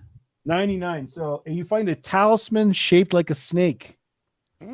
Very nice. So that's what I mean. One of the things, Brian, I'm sure you know, but one of the fun things about OSR in general, but specifically Mork Borg, is like making all these crazy fun tables that are usable in any system. Yep. Like I think there's going to be 50 tables in this book by the time I'm done, and they're all usable anywhere. Like they're not mechanic driven. So all lots of flavor. I'm going to take the talisman, wrap a piece of string around it, and put it around my neck, so that the snake constantly bangs up against the goat head that's poorly tattooed on my chest. He's starting to gather quite a collection of memorable items. Yep. Yeah. And today I wear the governor's wig. Okay, yeah. So you put this thing on, and the world seems darker when you're wearing this thing. There's like something about it that just doesn't sit right with you, which your character might actually enjoy. But if you or I, even better. Yeah, if you or I were to put it on, we would feel like something is just not, like maybe like the planets are out of alignment or something. I knew this place was where I was meant to be. I'm gonna grab some rope some bad rations from the ship, and a small amount of black powder. Okay, great. Yeah, so you keep it. What are you keeping the black powder in? A small little shot barrel, basically, right? Like I don't think we're going to be playing enough for inventory slots to matter, but just remember that you can carry strength plus 8 items. Yeah. Yeah. So if you guys are probably gonna supply up. Rope would take a slot. Small, they have those little powder kegs. One of those would be a slot. I am going to also upgrade what I'm wearing and carrying to what I feel like is befitting a captain while we're at the with the market of the morning. So I'm going to switch out some weapons and stuff, but I'll mark them all on my character sheet. Okay. Yeah, I mean, this is a full-blown functioning pirate town. Right. So there are any number of, if we were playing a campaign here or whatever, you can find all kinds of work here. The marketplace is an active hub of fencing where people bring in stolen goods and sell them to people who will take them to other ports, or you can buy stolen goods. And one of the things that's often brought into this part of the world are fancy outfits. So you can find fine silk clothing and whatnot. I'm actually buying light level armor, but it is nice looking light level armor. So I'll pay some extra for it. And instead of my old machete, I now have a fine rapier and a how much do you spend? Pistol. Leather armor costs 20. Fine clothes are 250. But you could give me the amount to determine how fancy you are. I spend $40 on leather, or 40 silver on leather armor. Okay, yeah. So you are much better looking than you were before. One note here on the armor system. So we're using the same armor system from Mork Borg, which basically works in tiers. It's tier 1, 2, and 3. 1 is the minus. You get to subtract damage from the attacks. But the thing to remember that's different about Pirate Borg is that wearing heavy metal armor on a ship is a terrible idea. If you find, like I call it, conquistador armor. If you find it, you're welcome to have it. You can wear it on land. 2 things, though. Metal is not bulletproof in this game, so it doesn't have a great effect against ranged weapons. And if you fall in the water, there's a good chance you're going to sink. So a more common, if you're a metagamer, more common approach would be to go with a lighter armor and find voodoo items that save you instead. Yeah. Of course, play as you want. Well, while the captain is getting fitted for the armor, looking around town, do I smell or hear the sounds of goats anywhere? Oh yeah, I mean this is a active Caribbean island. There's definitely goats in the nearby. There's probably some wandering on the island. I want to try and find one that I can either just pluck off the island, or one that I can pay for to try and make today a successful day. Oh, okay. Well, which are you trying to buy one, or are you trying to look for a wild one? I will buy one if it's easier. Just I want to kind of You find there's on the outskirts there's like a farmer looking to unload some. I've got one. His name is Gary. 10 silver, please. I'm happy to get rid of him. I don't really like him. If you don't like him, then perhaps only 5 silver. Perhaps only 8 silver. I am a farmer trying to run a business here. How about after I'm done with Gary, I sell the goat back to you for you to cook. When do you mean done with Gary, what do you mean? I just need Gary's blood. Oh, interesting. What time of day would you be returning Gary's corpse? I just need 30 minutes. Oh, now? So I can... Yes. Okay, wait, okay. How about you just sell me Gary's blood for 2 silver? No, Gary's worth more alive. I can milk him. How about... Well, no, I can't milk him. He's a guy. 6... How about 6 silver? Final offer. I want to point out, you can milk for blood in very similar ways that you can milk for milk. This is very true. This is very true. Fine, 6 but silver I want is yours. Fine, but I keep the tongue. Sure, okay. So that'll be 6 silver. You now own Gary the goat. Yeah. I'm gonna sacrifice Gary the goat in my morning in a morning ritual. Where are you doing this? I'm gonna look for somewhere like since his farm's there, see if there's somewhere a little further away, perhaps like on the edge of the jungle. You just walk him right away, right into the jungle. Okay. Yep. Yeah, you sacrifice Gary and take his blood. Yeah. What are you storing his blood in? I just let it flow to the ground. It's not like I need to keep it. I just need to spill the blood, and then I'm gonna smear some like under my hide, under the cloak that I wear of goat armor. So what I want to do, because I am enjoying this so much, I'm going to say that this process actually teaches you an arcane ritual, whether you've uncovered it or whether you've learned it through this process, or the gods that you're sacrificing to, they are teaching you a ritual. Can you please roll me a d20? Yes. Or I got a 19. I'm going to read you 19, but I would also ask, is there a certain kind of spell or ritual that he might be after, like a kind of mechanic? Or hang on just a second. I'm sorry, my audio just ate it. Brian loves a good audio problem. It's I do. I've learned. I always break the audio every single time. So is there a particular kind of spell or flavor of ritual that you might be after? Something protective. Protective. Okay, so I think, let's see if I know how well I know protective, these. but also maybe potentially goat based. Okay, so I'm going to say that you can choose between Absolutely Mermaid's noted. Kiss. Mermaid's Kiss gives a creature +1 strength, agility, toughness, and presence for D4 days. Ooh.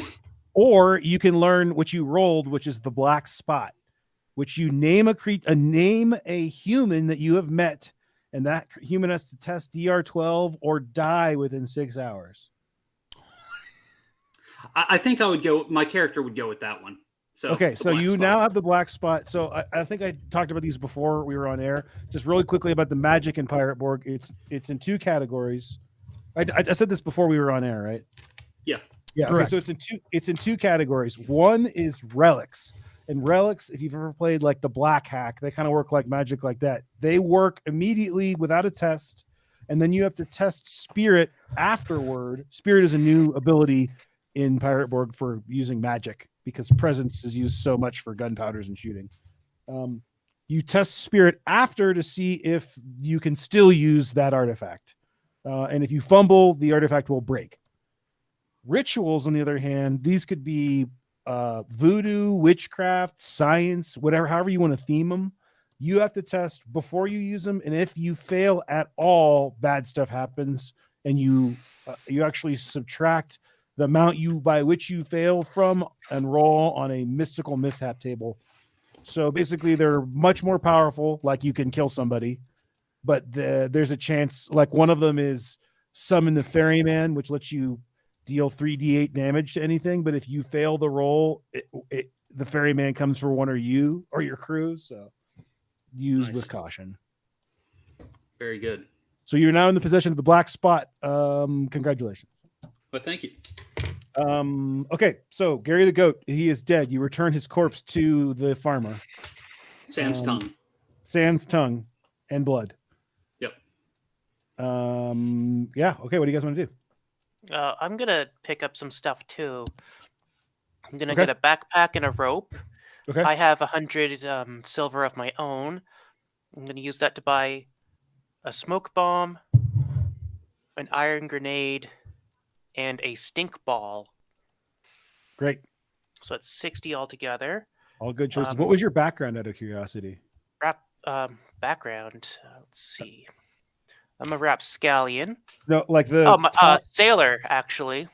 Okay. And how did you? So you just rolled really well for your silver? Yeah, 2d6 times 10. I've rolled 2 5s. Oh, nice. Excellent. Yeah. So one of the cool things about Pirate Borg is that there's a D100 backgrounds that are all appropriate to the setting, and the backgrounds determine your starting silver rather than it just being random. So if you were a nobleman, you might actually start with a lot more silver. And I think they all include a some kind. Oh yeah, like most of them include some kind of trinket.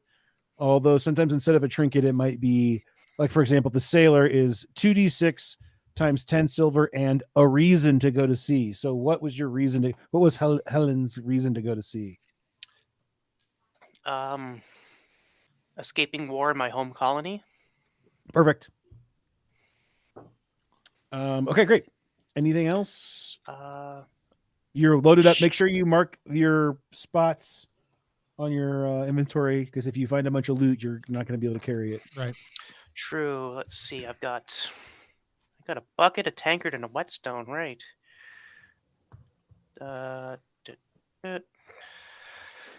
Iron grenade.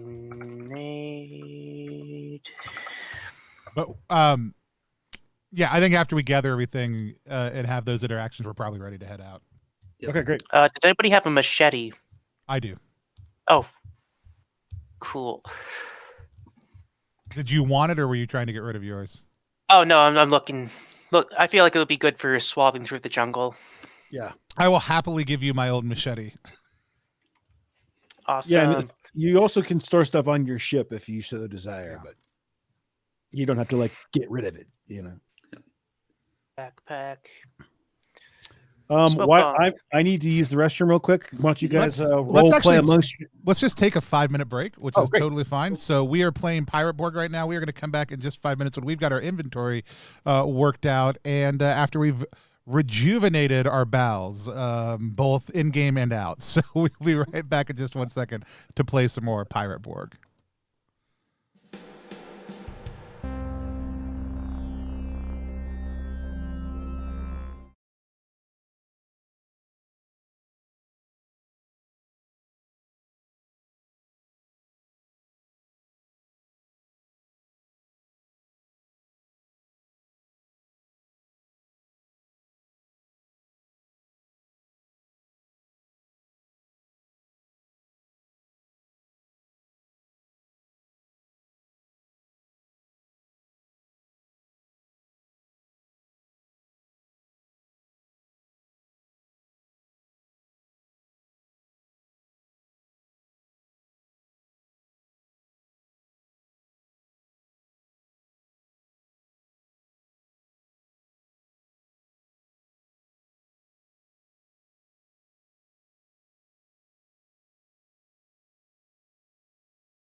And we are back here on Plus One EXP playing Pirate Borg, an upcoming release on Kickstarter that'll be crowdfunding over the course of the next month. We're really excited to sit down, play it, and get to explore the system in advance. We are going to hand it back over to Luke to take us back into, I can't, not Skeleton Point, Coral Town.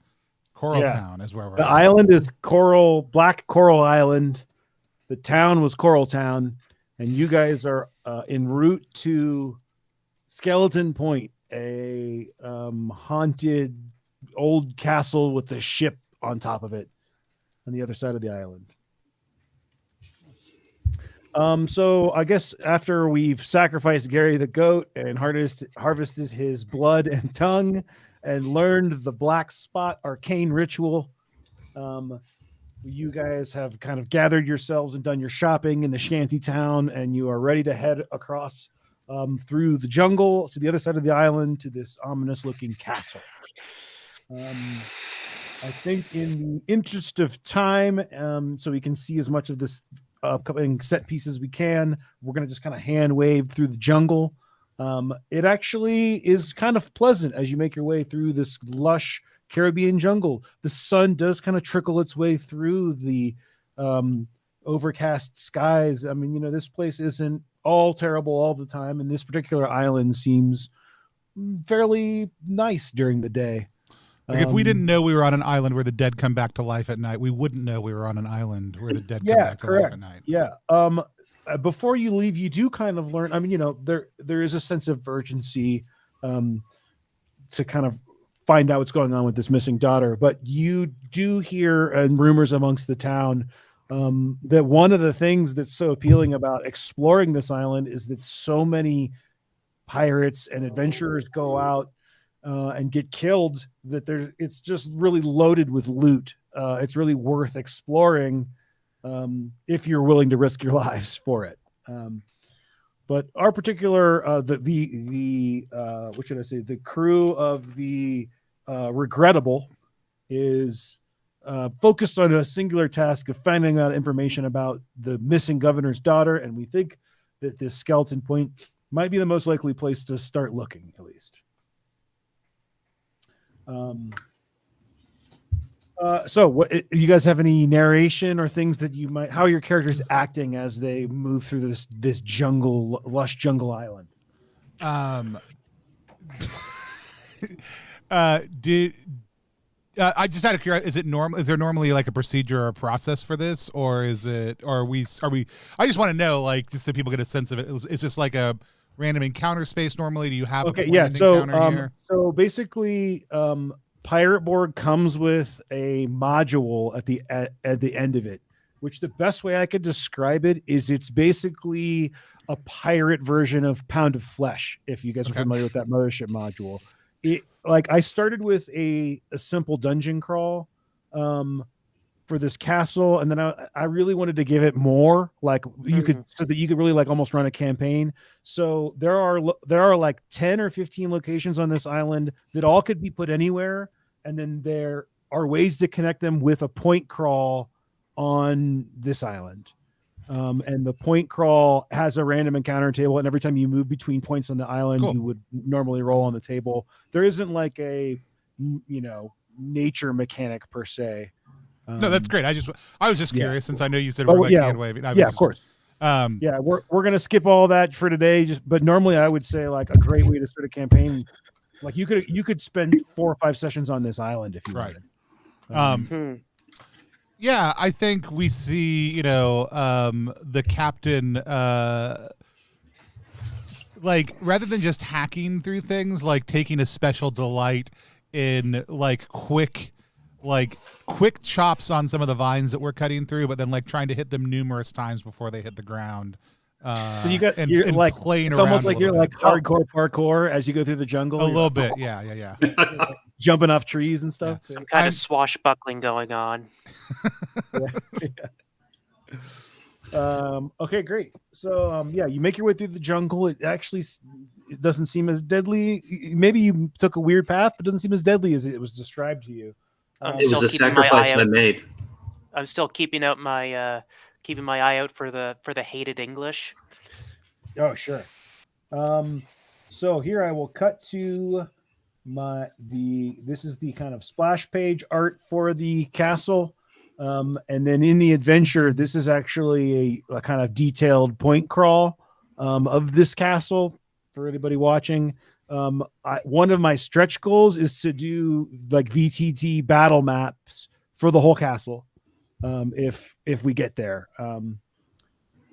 Some people, I think a lot of Mork Borg players might prefer to run it point crawl theater of the mind, which is what we're going to do today. But some people who like to do more crunchy top down stuff can do that. So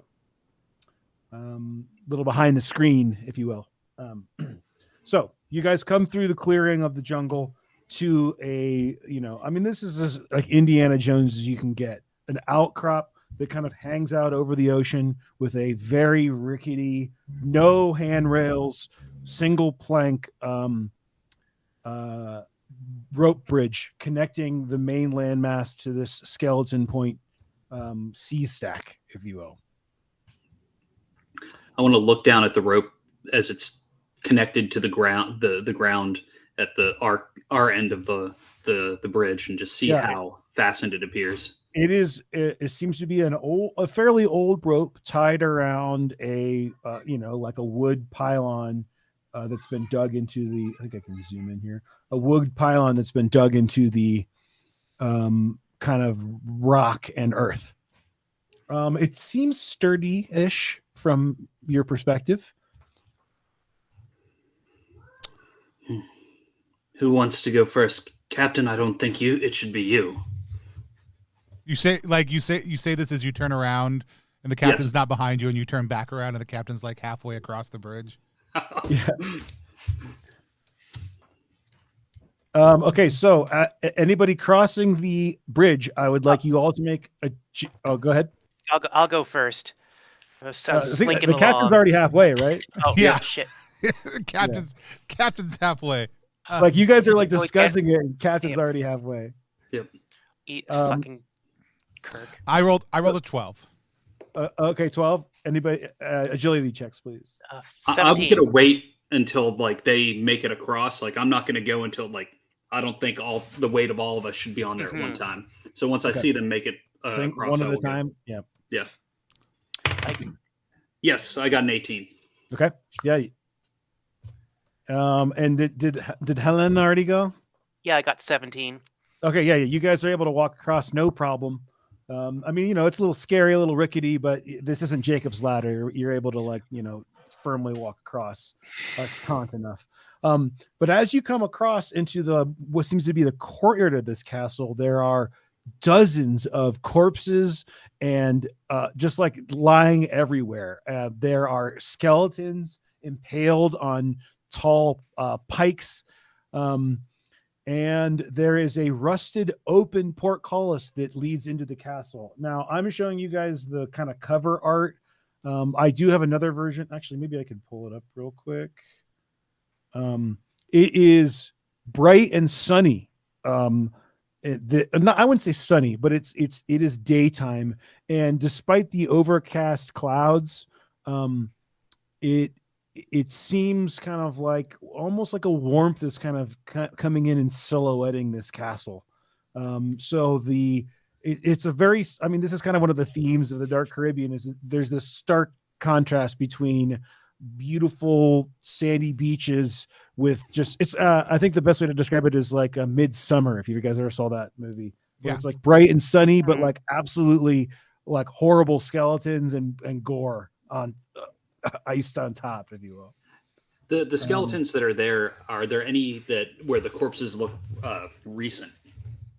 None of the skeletons that are on the pikes seem recent, but there are a few which seem to be more recently, not even skeletons, more like people or corpses lying in between some of the spikes and near the portcullis. Any that seem like they may have just died within the past day or so? Why don't you make me a presence check? I got a 5. You aren't able to tell. You find one body that seems like it was killed somewhat recently or died somewhat recently, but you aren't able to tell whether it was in the past 24 hours. Okay. I will not use this yet then. Let's see here. What else? What do you guys want to do? I like wiggle one of these poles. So the wiggle kind of one that's a little bit taller, the skeleton's a little higher up, and as you wiggle it, a few pieces of 8 fall to the ground, along with a jade hook necklace. I'm gonna slide that on. All right, you're now in the possession of a jade hook necklace. You know what I'm talking about? The kind of like, Yeah. almost, yeah. Kind of like the did you guys see Moana? Like Yep. that a smaller version of that guy's big hook thing. I guess I'm gonna shake a couple more of these things.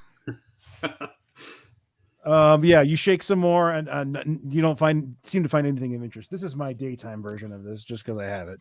Ooh. Love it. I closed it. As we make our way up to the portcullis, is it down? No, it is up and It's up. rusty. Up and rusty. I'm going to close this because it's blocking my view of you guys. So I, as we look off kind of to each of the sides, it appears that there's no other way in? It looks like a pretty firmly built castle wall that seems to extend around. You're welcome to investigate if you'd like. But as far as you can tell, it seems like the castle wall does extend around the exterior. Not to say that you couldn't try to climb it. But this is there isn't like, as far as you can tell, there isn't like a courtyard. It seems like this is a solid structure. Cool. And that the walls kind of extend all the way around. How does the portcullis look like it opens? Is it like lifting up, coming It down? looks like it lifts up, but it is currently up and rusted. So we can go through it. Oh yeah, you can see in Okay. to the castle. Yes. Yeah. Did any of us think to bring a light source? No. Thought about thinking to bring one. I thought about thinking, like our plan was not be out at night, yet somehow here we are. This is such a session 1 problem. Closest wait. I've got is a Ron grenade. My bad. We could perhaps take the clothing off some of the corpses and light that I was afire. thinking classic bone torch. Classic bone torch. Yeah. Classic Yeah, bone I've torch. got Good old a bone torch. flask. It's got the dregs from the bottom of a barrel of rum in it. So it's like booze meets like treacle. Yeah. Mhm. Yeah, I'm gonna go try to pull a gristly, like if there's skeletons, that implies, and they're still connected, that implies connective tissue. So I'm gonna go try to pull an especially sinewy, like thigh to hip bone out of one of these skeletons. The femur. Yes. Yes, you are now in possession of a femur, which you, with some teamwork, convert into a torch. Mm-hmm. Try and get a Now few we're- torches going. Yeah, So now we're that- now we're playing Mork Borg. You guys all have Yeah, how femurs. much damage does this thing do? D4.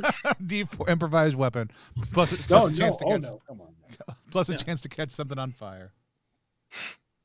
I mean, like I Easy. got D4. Yeah. Yep. That's true. Not even Femurs, improvised. femur specifically, yeah. Femur. So yeah, we got the femur. Yeah, I'm gonna lead the way into the darkness. Okay, so if you are all, I think you have enough rum to at least make a torch. They will probably, these aren't properly prepared torches, so they'll all last D4 hours. But I'll tell you, as you make your way, I mean, you are all prepared with these torches that you've manufactured, if you will. But as you make your way into the foyer of the castle, sunlight is streaking in the windows enough. This is a very like kind of sepia tone scene. Moss is growing on things. There's enough cracks in the walls that sunlight is cutting through the dust. And you don't need a torch, at least at this level. Be careful, y'all. It's a cutscene. We all know what happens right after that. No, that's fine. Just for future, for future use, it seems not a bad thing to have. Yeah. So we enter into this. What you say? It's a courtyard area. Yeah, it's like a foyer. What is going on with my? Give me one second, please. Okay. I can't get to my. Oh, did I do them as? I did them as drawings. There we go. There we go. Yeah. So yeah, you make your way into this foyer, and like I said, sunlight's kind of streaking through. There seems to be a large landscape painting on one of the walls. It is of a stormy mountain range, and it's beautiful, but also kind of haunting.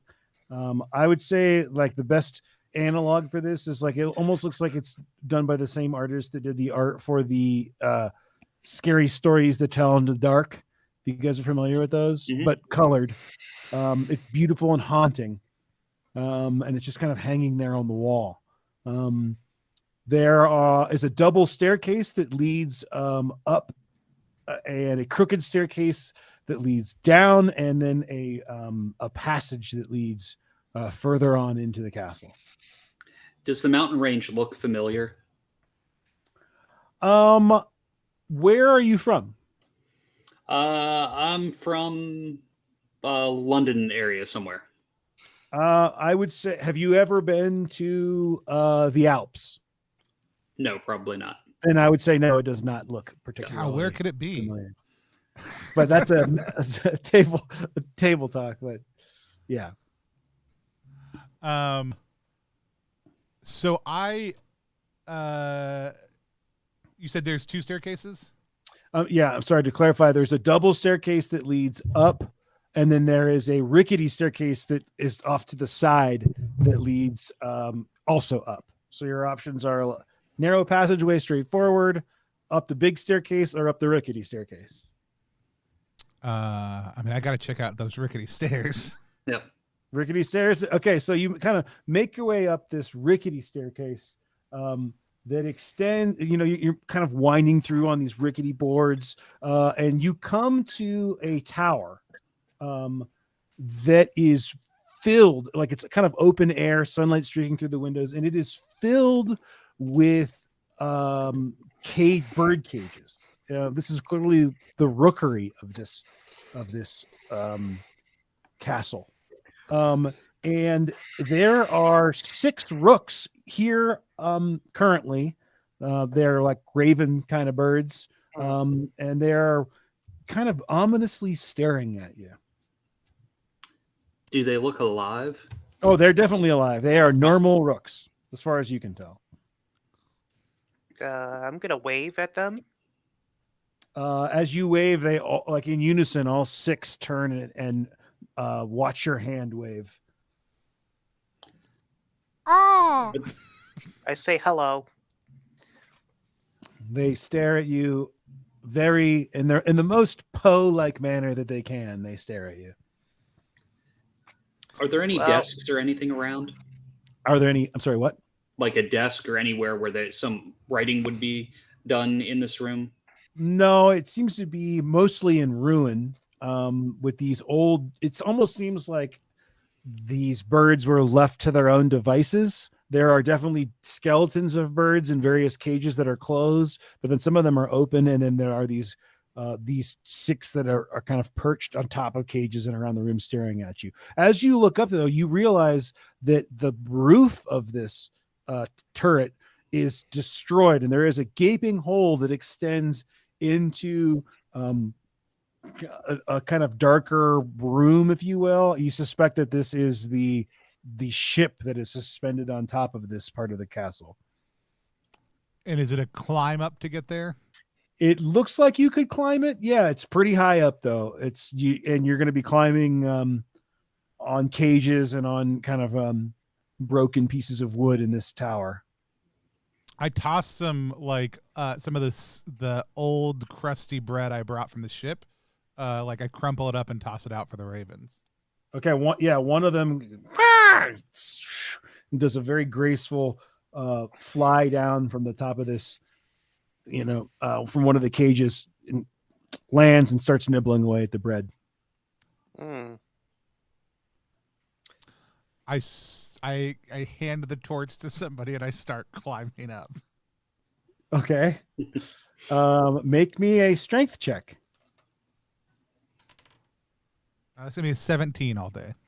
What route do you take? There are cages hanging from chains that you could kind of easily grab and jump on, or there are kind of rickety boards against, like the. Yeah, look, I'm a swashbuckler. The answer is yes. So like it's up a couple of boards, hop over to one of these cages, swing across to a better set of boards.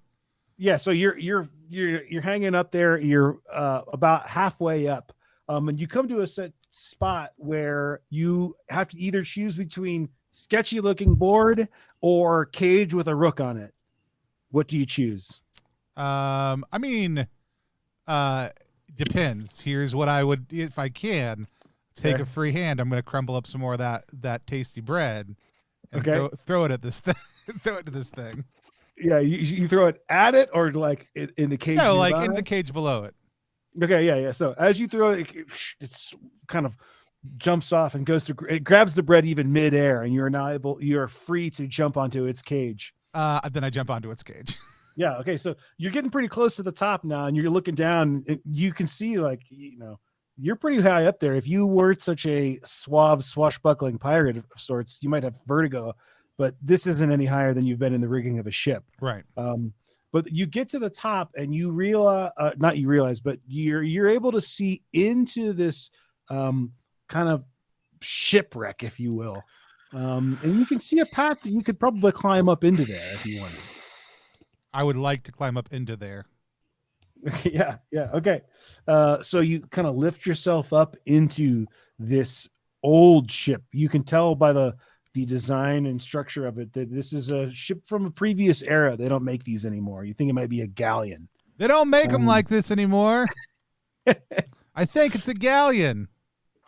Throw a rope. Excellent observation, Captain. I do throw my rope that I brought with me down. Okay, I was just about to look down at the bundle of rope I have in my hand and look back up at you and just being like, wait. No, yeah, he definitely grabbed rope from the from your ship. From the stores, yeah. Yeah, okay, you toss some rope down and you tie it off, and you notice as you tie off on some piece of wood or a sturdy, actually maybe it's a broken mast. As you take a step, you feel the weight of this galleon shift just a little bit. Cool. As you look around, there are a variety of crates and barrels scattered everywhere. Yeah. What do you want to do? You, as far as you can tell, it's mostly one room. But you could make your way up to the top. You cannot see any form of captain's cabin or forecastle or any other. That's cool.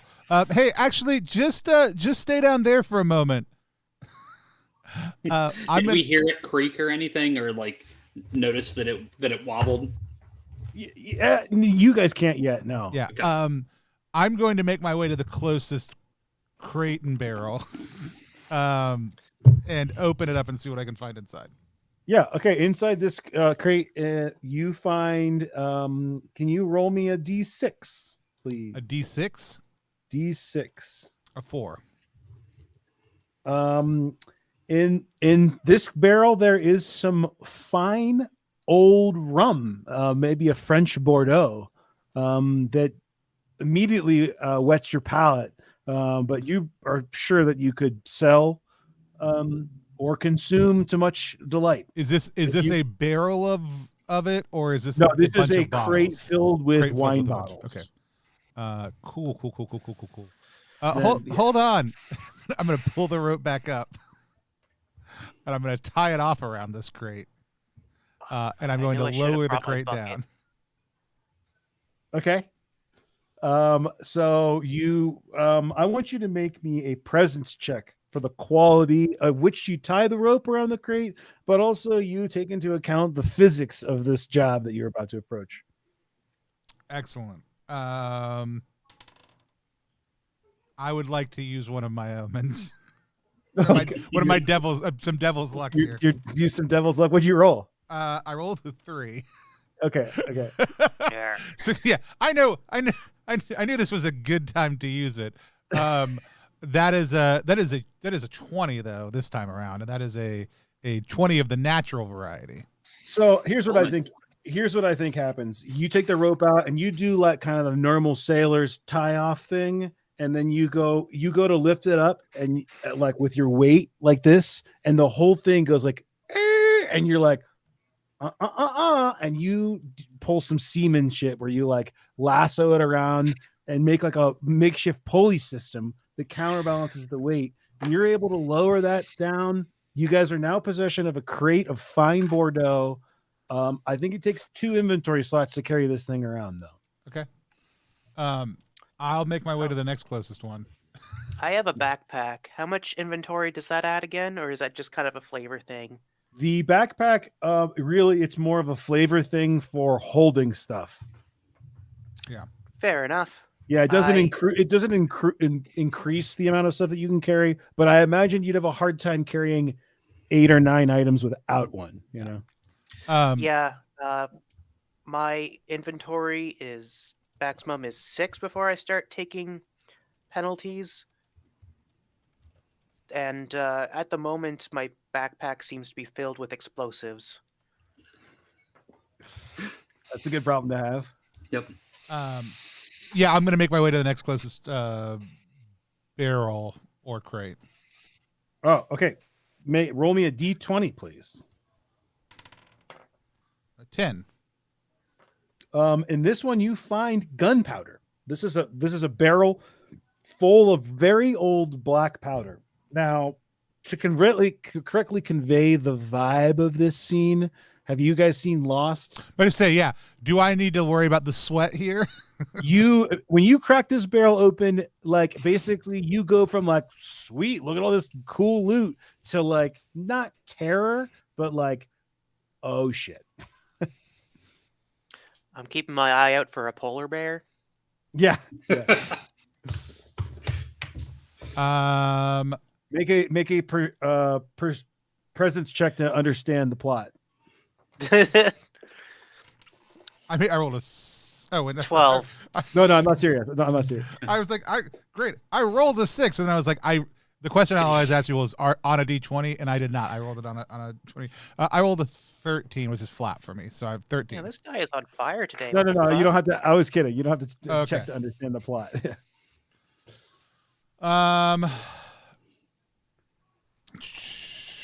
Yeah, I put the lid on gently, and I'll go. I'm gonna work my way further. I'm gonna work my way up ship this time, though. When you say up ship, do you mean like towards the bow? Towards the part that's going up in the air, which I believe is the yes, the bow, yes. Okay, yeah. You make your way up. It's called the up dog. The up dog, yes. There's a bunch more crates and cargo here. Nothing particularly of note. You can kind of see up into the ship, but there doesn't seem to be anything of interest. The only spot that you really can't see into from where you're at is the aft castle area. But if you would like to make another D20 check, I can tell you which cargo is here. Sure. Oh, that's a 5. You find more wine bottles. Clearly, this was a trade ship of some kind, and these bottles are in good condition. All right, we're gonna move that down and lower it down also. Okay, I'm gonna say with your check from before that you understand the system well enough and you're able to get this down. While you're about 3/4 of the way down, lowering this crate, you sense movement out of the corner of your eye, and you turn and you see a very strange silhouette. It looks like a small, maybe a child, perhaps a small boy. But where you should see the silhouette of one head, you see instead 3. Cool. It seems to be standing and almost stalking you with its presence. Y'all just hear down from below. Is this your wine? It stares at you ominously, still silhouetted. You cannot make out any features. But after a moment, you see a very strange arm for a human kind of come up like this and like scratch the right head like this. And you think that this actually might be a monkey of sorts. Well, I think we've established that my character's way of dealing with animals is to go, ooh, ooh, ooh. It looks at you, and now it kind of like takes a step forward, and one of its 3 heads it gets hit by some of the sunlight that is streaking in. And it looks at you, and it kind of growls a bit. Ooh, ooh, ooh. I'm like slowly lowering the like while I'm making these noises. It looks at you and it looks at your hands, and then it kind of scurries towards closer to you. And you can now see that this is in fact a 3-headed monkey. Cool. I take out whatever non-bread rations I had with me with one hand, and I toss it towards the monkey. So you think this is probably like dry jerky or like? Yeah, it's probably preserved meat, or maybe some sort of very rudimentary fruit leather. Yeah, or yeah, if you're lucky, maggot-infested bread or something. Yeah. What do you do with it? Oh, I toss it over towards it. It looks at it. It picks it up. One of the heads smells it, and it like cracks it, and throws it to the side. I'm just still lower. I'm going back to lowering this thing down slightly quicker than I was before. So you're able to get the crate all the way down to the bottom. Cool. And I go, ooh, ooh, and I just slide down the rope. It's as you go to leave, it kind of looks. It goes, and it's growling at you as you're descending. Okay. There was a monkey up there. Of note, it had 3 heads.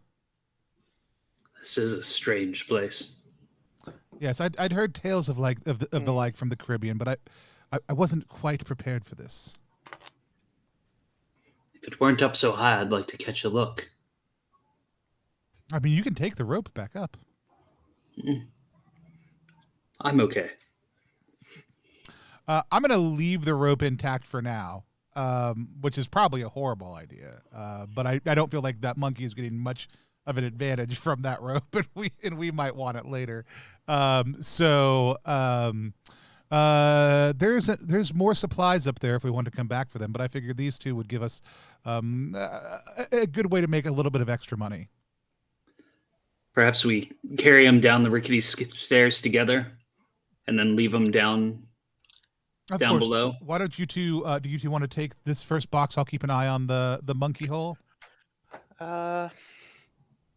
Sure. Start carrying one end of the crate backwards down the rickety stairs. We'll do the work to get both of them down the rickety stairs. Okay, yeah. The monkey doesn't leave his hole up there. Okay. Or their hole, depending on how you want to interpret lots of identity. Lots of good conversations there. Yeah.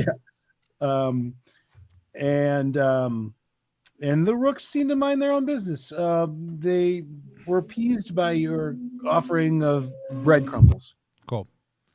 But you're able to make your way back down. You're taking these crates back down to the foyer. Yep. Yes. Down to here. Yep. All right. Okay, so yeah, you've got two crates of fine wine down in the foyer area, if you will.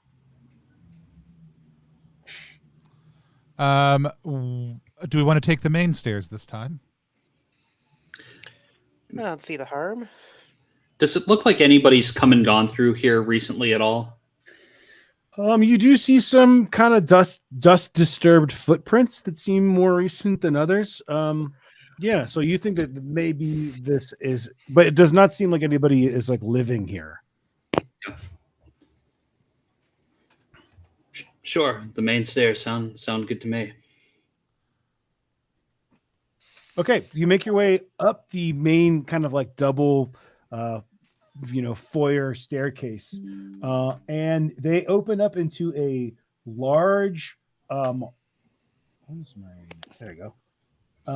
They open up into a very large dining hall with kind of some broken, some intact stained glass windows with light kind of streaking in sideways. And this is everything is here is totally covered in dust. It does not look like anybody has been here for quite some time. Do the images in the stained glass, does it tell any sort of story when looking at no, they just progression? They just seem to be decorative floral patterns. Okay. No, like enchanted vampire tale if that's the trope you're after. Yep. If there's vampires, I'd like to know about it, but seems just to be some fancy stuff. Yeah. No, there's nothing like that. At the other end of the hall, you do see a kind of stairwell that ascends upward, and to the right is a door.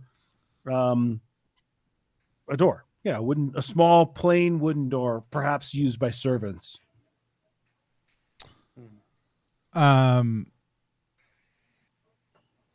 I'll make my way to that door. Yeah, I'll have my machete at the ready. Okay. You kick down the door. To put it in game terms, in trope terms. So the door opens and it extends into a little passageway that leads down into what appear to be the servants' quarters. The first immediate area is a kitchen. And then there are, I don't know if you guys have watched Downton Abbey at all, but this is just like that. There's like a kitchen common area and then some kind of small little bedrooms that extend off to the side. But it's pretty calm and pretty uneventful here. Should we make our way back up? We could. I just out of curiosity, there seems to be a tower on the back of the outline map that is not on the main map. Is that just an inconsistency between the two drawings? Duh. Which tower do you mean? I don't have any way to show it to you. There is a so you've got this back, like right against the. This tower. Yeah. Yeah, I think that's just I need to remove it from the map. No, that's fine. I just wanted to make sure that there wasn't some sort of trick, Legend of Zelda style, where we needed to be here at a certain time of day for that tower to appear or something.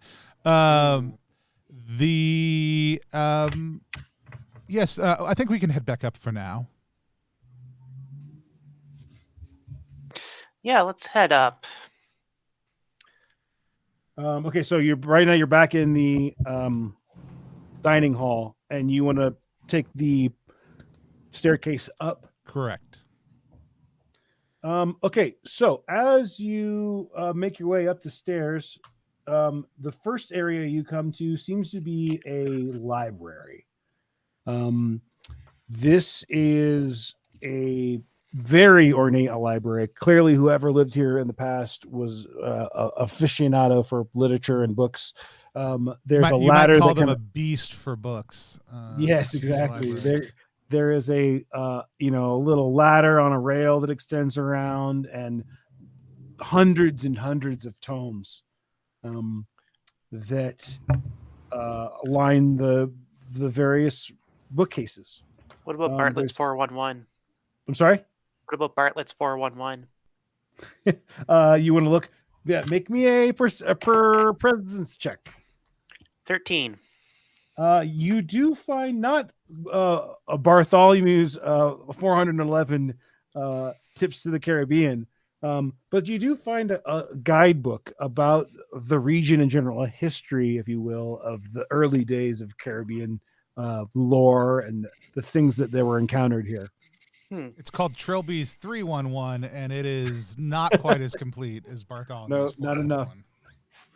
I'd like to see if there's any obscure religious texts that are on the shelves anywhere. Most certainly. You actually find a whole section of religious texts. There's one about ancient Egyptian religion. There's one about the development of Christianity and its confluence with the arcane arts. There is one more about the darker occult nature of things. Is there any particular kind you're looking for? We're talking about a pretty large section of the library.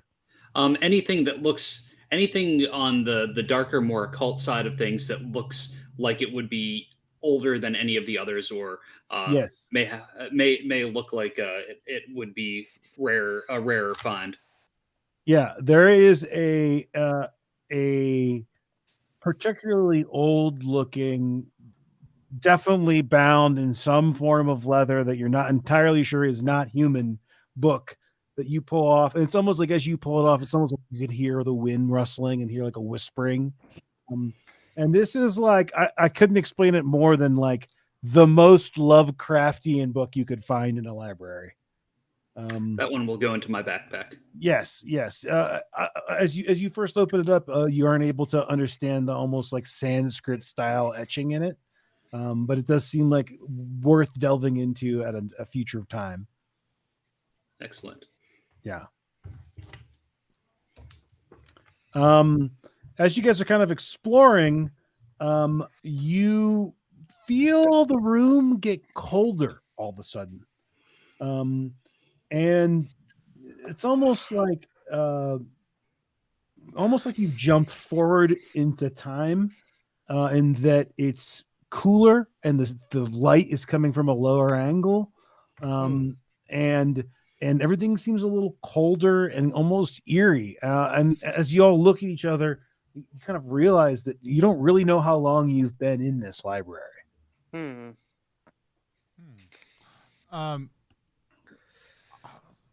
That's I pull a few books off the bookshelf, like just ones that look like trash. Like, right, I'm looking for ye olde pirates romance novels. Yeah, sure. And I'm gonna break whatever table or a chair nearby, and just to start a fire in here. Okay. So you light up, you set this library on fire and it slowly starts to burn. I make a contained fire towards the middle of this space. I don't set the shelves on fire. There is a large fireplace. Are you? I utilize the fireplace. Okay. Just painting the picture. The fireplace. There is now a quaint book fire burning in the fireplace. Yes. I'm against burning books unless they're old pirates romance novels in a fantasy capacity to keep the book. The book that you pulled off, you're actually offended that this book was even in this. Well, that wouldn't cause me to burn it. I put that one back on the shelf because Ina believes in broadening her perspective by reading literature that she disagrees with. So, well, I mean, I meant more that you're offended at how bad it is, not that it's, not the topic. You're like, oh, I can't believe, it's like, what's the pirate equivalent of like 50 Shades of Grey, like 50 Shades. Yeah, and there's like 6 different copies, and they're all just mass-produced, cheap crap, reproduced in slightly different formats to get the fans to buy them. I'm against. Ina's against that. So yes, those are the ones that I burn. The fire starts to crackle, and some form of existential dread falls over you guys as you realize that it is now dusk. and you do not quite understand. Like this is some form of tomfoolery or magic that you do not understand how this amount of time has passed. But as you are kind of gathering your thoughts and tending to this fire, you hear footsteps seem to be coming from lower in the castle. Do you hear that? I do. Should we make our way further up? I mean, it's either go up and avoid it or go down and confront it. I highly think that going up is at this point is not going to hurt us at all. I say we hurry and work our way up then. Yeah, see what's all up there. We heard some footsteps coming from down below us also too. It sounded loud. Like loud, slow footsteps. Yeah. Okay, so there's a stairwell that goes up, but it forks to the left and to the right. Which do you choose? It seems, based on your cursory knowledge of the castle from the outside, you're guessing that the left is the taller of the two towers. The left, then. So yeah, you want to find the highest room in the tallest tower, right? Correct. Yes, that is where you're headed. As you come, you kind of creak open the door. But as you're creaking it open, you sense candlelight coming from inside this room. It's not yet night; it's still dusk, but it's dark enough that the castle is starting to take on a different characteristic from a lighting perspective. But as you creak the door open, you see a candle flickering, and then immediately you hear a voice. Who goes there? It is definitely the voice of a female. Veronique? Who's that? Show yourselves. Open the door the rest of the way. Yeah, I open the door the rest of the way. Say it's me, Veronique. Are you introducing yourself or saying her name? Actually, wait. Who do I see? Oh, that's Veronique. Yes, you see there sitting at an easel. I'm sorry, no, not at an easel. You see sitting at a little desk, a writing desk, silhouetted by the candlelight. This, late teens, who you can only assume is Veronique, the daughter of the governor. And she is sitting there writing, or where she was writing until the three of you walked in. And she says, "My God, who are you?" The best and brightest that your dear old father could afford to send after you. As God, my proof, father sent you? look at my wig. He sent us with his hair. Oh, disgusting. You're wearing that foul thing that he... Oh, please. What are you doing here? He gave us money with the promise of more money to come check up on you. Maybe even bring you back. Oh, I'm sure he promised you money. Of course he did. Well, no bother. The Baron will be here soon to deal with you. She turns back to keep writing. I mean, we can leave you well enough alone. We don't need to get the Baron in trouble if you're happy here. Yes, he isn't actually paying that well. Yeah. It would How be much? It would be 1,000 silver. I feel like this Baron, he seems like a very strong, a very well-to-do sort. He might be able to outbid your dear old Outbid for what? We could bring you back for money. We can leave you alone for money. Perhaps you could write your dad a letter, and we could take it back to him. I'll do no such thing. That man can die in a shallow grave as far as I'm concerned. Not on this island. Well, he could. He could actually do it twice. Yes. I mean, that's the thing. And so I see you've discovered the wonderful intricacies of Black Coral Island. Black Coral Island. yes, we did notice the coral on the way in. It is quite interesting. Indeed. Well, anyway, What do you want? I must get back to my work. Oh, well, we were going to come to check on you to take you back. It seems you don't want to. What work is this that you have? Well, I'm preparing a new piece I'm working on, if you must know. It's of no concern to a bunch of pirates, I'm sure. Oh, is it What kind of music? piece? What type of piece? I'm a painter. It's a new, I don't know, something new. I usually do landscapes, but I'm trying to capture the Baron's likeness, if you must know. Can we see what this Baron looks like? She gives you very, very shifty eyes. She's really not trusting you, especially with her father's wig on and the goat furs. She's definitely. Brian, your character is definitely cause for concern for her. She's probably much more likely to talk to the other two individuals. Sure. Yep. I mean, I would love to hear more about him. He sounds enchanting. What do you mean enchanting? Oh, just the way that you spoke so highly of him. It just seems like he's probably quite an interesting and captivating individual. So the next thing that she says in a way which you can tell she thinks is like she's acting like royalty, but it comes off like she's a schoolgirl in your mind. Right. And she's basically like, well, and with quill in hand, she's like, well, if you must know, the Baron and I are in love. And she goes back to her sketchbook. She says, I'm working on a piece. I'm working on the sketches now. It's going to be my masterpiece. Oil on canvas. We can find enough. I want it to hang over the fireplace in the main courtyard or main area, whatever. And as you kind of get closer and look over the shoulder, the picture that you see absolutely terrifies you.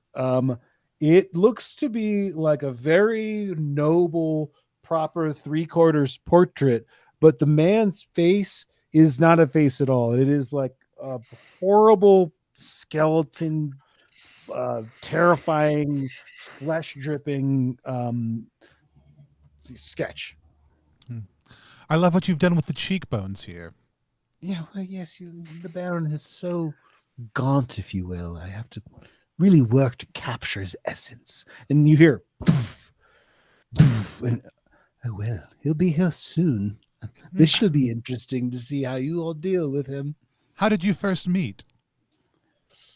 Well, I was painting in the jungle and tired of the lush greens and bright colors of the stupid Caribbean and longed for something darker to paint.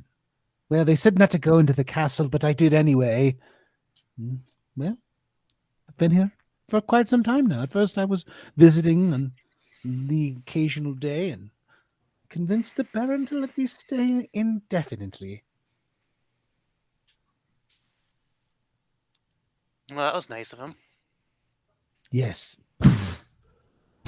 You hear more footsteps. Their presence is imminent. Let's get you properly prepared for his arrival. And I walk over and I close the door on Rayburn. But while I do so, I hand Rayburn the cask of black powder that I brought, like the small cask of black powder that I brought with me, and the torch, and say, and I'm gonna just a moment. I'd like to step a little away from the door so that I'm not right there at it, and try and give myself a little distance for when this Baron actually enters into the room. So you're going further down the staircase? I'm pushing you out of the room so we can have girl time. Oh, you're pushing me out into the staircase? Yes. Okay. But I'm using it as an excuse to hand you the torch and black powder also too. I take it. I think it's pretty clear that Veronique is like surprised to see you, but even more surprised to see a bunch of girls show up. Like you can tell she's being a little bit more chatty than she might have been had just Brian's character been there, had just Rayburn been there. Excellent. Okay, so Rayburn is now in the stairwell where the sounds are coming up from. So Rayburn, you sense a cold, classic haunted house ghost movie vibes. Mm-hmm. The condensation is coming out of the walls. The temperature is dropping. And you feel a faint blue glow kind of coming its way up. Then, to your horror, so that I want you to make, we'll call it a spirit save. You see not a human size, but like a maybe 15-foot tall, fully conquistador clad skeleton walking up these steps. I got a dirty 20. A dirty 20. You are, I won't say turned on, but intellectually stimulated by this. This is like up your alley from an occult perspective. I know that I feel like I'm trespassing on this conquistador's territory, and I want to try and use the black spot, even though I believe it will probably only work on things that are actually living. But I want to try, now that I've seen it, to see if I can cast it on this conquistador, on the Baron. Okay, so the black spot is your newly acquired arcane ritual. I don't fully have the take longer mechanics. I'm gonna have a little table of like, if you have the right ingredients, or you take a couple rounds or a couple days, or however, there'll be like a modifier chart. Gotcha. But you've just learned it, so I don't know them. You don't know them. Great. The only way that you can do this ritual is quickly. Okay. So in order to cast it quickly, you need to make a spirit check against DR 12. Okay. No whammies. I got an 11. I'm going to spend one of my Devil's Luck to adjust the DR by 4. Perfect. I think I'm going to also have part of the mod table would be an ability to spend blood to improve your roll. Go like full ritual on these things. That's kind of the idea.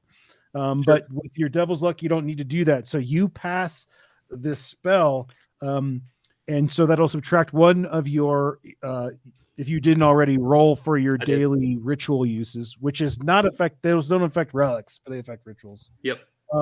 And you, I guess you name the Baron, or you look at the Baron, and what does the ritual look like? How do you cast it? So I'm going to take my rusty cutlass, cut into my hand, drip a little bit of blood, and then as I'm calling, "Oh, Baron, it is you that I cast this black spot upon. You will not harm me or the others who are shrouded by my shadow," and splatter the blood at the Black Baron, or at the Baron. Yeah. Okay. So the blood splatters on him, and you see like it kind of like and slides down, and will eventually become a familiar sight to you. The blood seems to gather and kind of congeal on his hand, and it starts to darken, and he goes, he looks at his hand, and he just kind of goes, whoosh, and the blood flies off of his hand onto the wall, and the spell does not take. You suspect probably that his ghostly nature disqualifies him as human. Yep. Meanwhile, I'm helping her prep for the Baron's arrival. Because that's the mode she's in, and this is not Ina's thing, but 100%.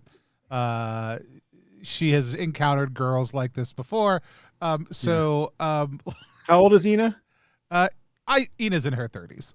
Okay, so she's in Caribbean terms, not an elder, but definitely experienced in the ways of men compared to this girl. Correct. Yes. Yeah.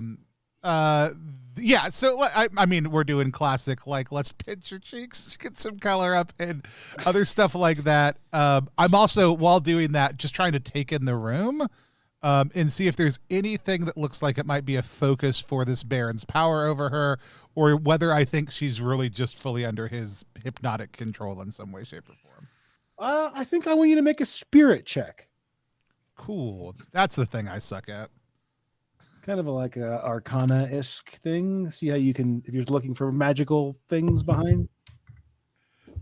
I rolled a 1, and I could spend my second Devil's Luck on it, but I'm not going to. I think that's great. I don't have an immediate effect for your fumble, other than you have no idea what this girl's like. Looking around, you're like very confused. Here's what I'll say. Ina, this is not her thing at all, but she ends up getting super into it, and she just totally forgets. And she finds herself by the time whatever happens next happens, and we'll see what Helena does and what other people do. But I'm totally into this. I'm very excited to get Veronique ready for her meeting with the Baron. I'm invested now emotionally. Okay. I'm gonna look around for the same kind of thing. Yeah. Oh, you would. Okay, so you make me a spirit check as well. That'll be 15. You consider yourself to be, I don't want to say knowledgeable in the topic, but certain in the moment that there's no arcana at play in what's going on in this situation. As far as you can tell, at least from looking around the room, this girl just has a thing for this. You don't even know what he looks like yet, but this Baron. All right, So fair enough. you suspect that there's nothing magical going on. You do notice, though, that your captain is significantly more excited about whatever is about to happen than she was a minute ago. And with that, the Baron comes around. You know, his faint glow is kind of filling this hallway. He makes eye contact with Rayburn, and he looks pissed. And I would like you guys to roll initiative. I'm not rolling it. Somebody else needs to, because I since he's right in the hall, I rolled it and he's going first. Okay, yeah. So he doesn't have a rapier on him like he does in this picture, but he does look very, very pissed, and he is going to raise an arm and like ghostly bash you for D8. Okay. I did not dodge that. Oh, how much damage? And I am broken. You are broken. I'm at Excellent. 0. I took. Oh, hang on, wait. I forgot my armor. Sorry, I always forget that. No, I have 1 hit point. You have 1 hit point. Yeah.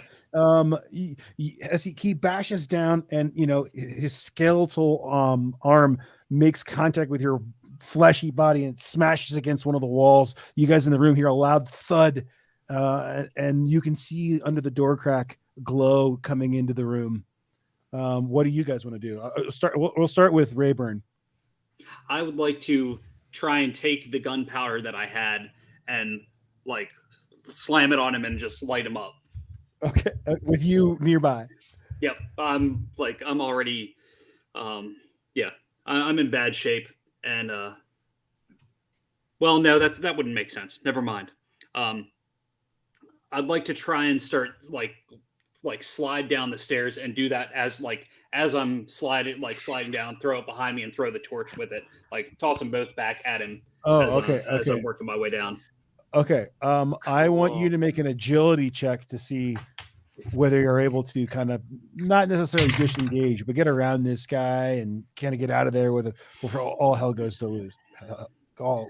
I'm going to use my last Devil's Luck to reduce the difficulty. So because I got an 8 total.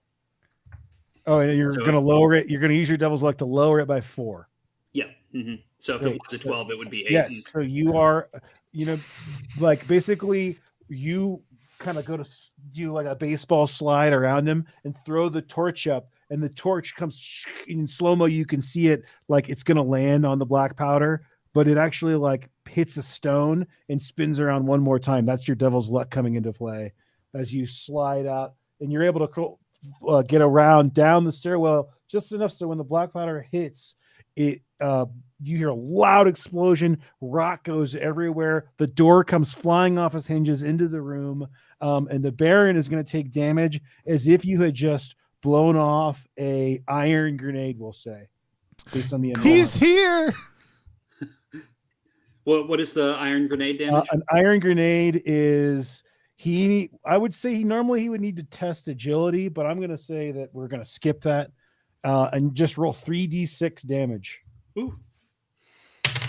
2, 3, 7 total. 7. Okay, so you blow a chunk of him off, and it kind of ricochets off his armor, but it doesn't seem like the armor really stops, any of the explosion, but his incorporeal form does prevent 3 of that damage.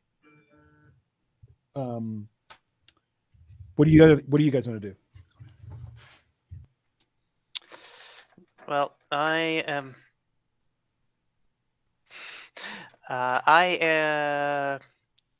Well, let's see. I'm gonna try a smoke bomb on him to obscure him. So would that be would that be a presence test to actually land on it? I think that the bombs are pretty easy to throw. Okay. And I don't really think I think that given the confined nature that there's no roll is necessarily required other than the amount. Are you going to do the smoke bomb? So just roll a d4 to see how long the bomb lasts, and it's going to obscure the doorway and his in the stairwell. 4 rounds.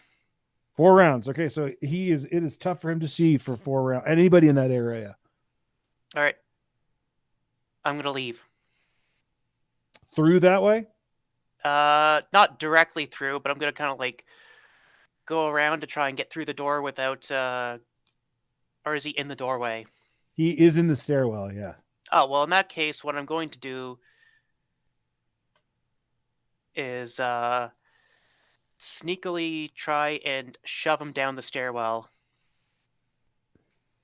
Just Can you describe to me what that looks like? There's this sport called football where there's a guy called the quarterback, and he just you're gonna linebacker lunge into the smoke and hope to knock him down the stairs. Yes. Okay. I don't think a check will necessarily be required because of the confined nature. You kind of know where he is. So I think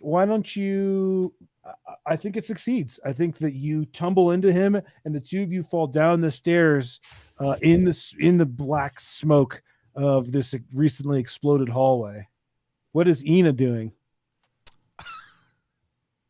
I think giddily excited he's going to be here and talking to Veronique about it is what's happening right now. Despite the explosion just going off. Yeah. I mean, I may have come with these people, but I'm here for this. And so I think I'm very distracted by that reality, and so unless Veronique is responding a different way. No, we'll sidebar this. So what happens is the explosion goes off, and she drops down her quill and, oh, here we go again. Let's see how long it takes this time. And she turns and looks at you and says, so, do you want to know more about him? I'd love to. Oh, he is just such a gentleman. I cannot even tell you, but we have a little spot down in the dungeon which we like to go explore, if you know what I'm saying. Ooh, it sounds delightful.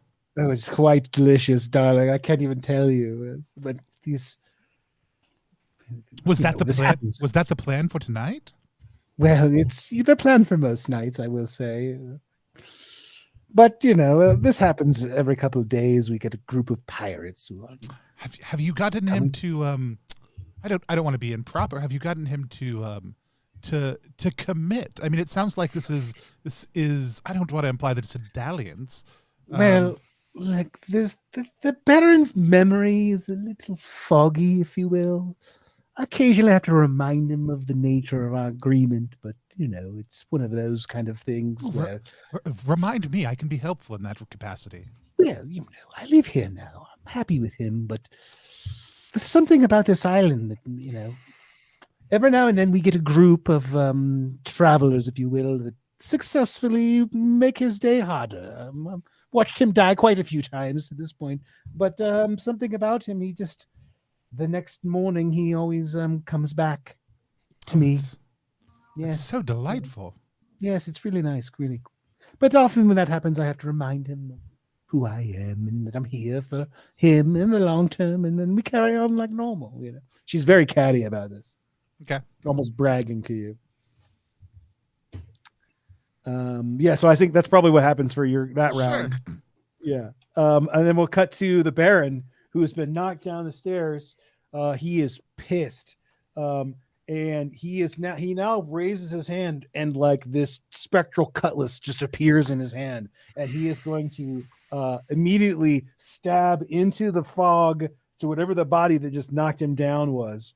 So I'm gonna have you dodge. Lower is better for you. So DR 10 dodge, but his giant ghostly scimitar rapier is a D10. So it's 10. So I'm gonna use a devil's luck to re-roll. Much better. I get a 17. All right, yeah. So you're able to, through the smoke and whatnot, dodge out of the way of this Baron's rapier, but it's too big to be it's definitely enchanted in some way, and it appeared out of thin air. That is the Baron's turn. What do you guys want to do? So is he farther down the stairs than I am now? He's like he was like on top of you, and in the smoke, you guys it's really, really obscured. You can't really see much, but all you know is that the like blue glow of this cutlass kind of swiped over your head, and you dodged it. But I would say, is it still in like is it a stairwell or a stairway? Stairwell. It's like walled with brick. Oh, stone. Okay. So depending on if I am upstairs from him or downstairs from him, I am going to run away and leave an iron grenade behind.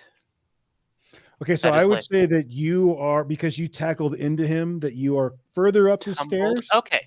Yeah, but you could do that. I think that it's probably too foggy, but further down will be like just outside the smoke grenade is Rayburn.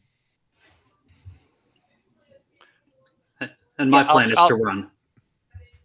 Okay. Run away or run up? I was going to run away.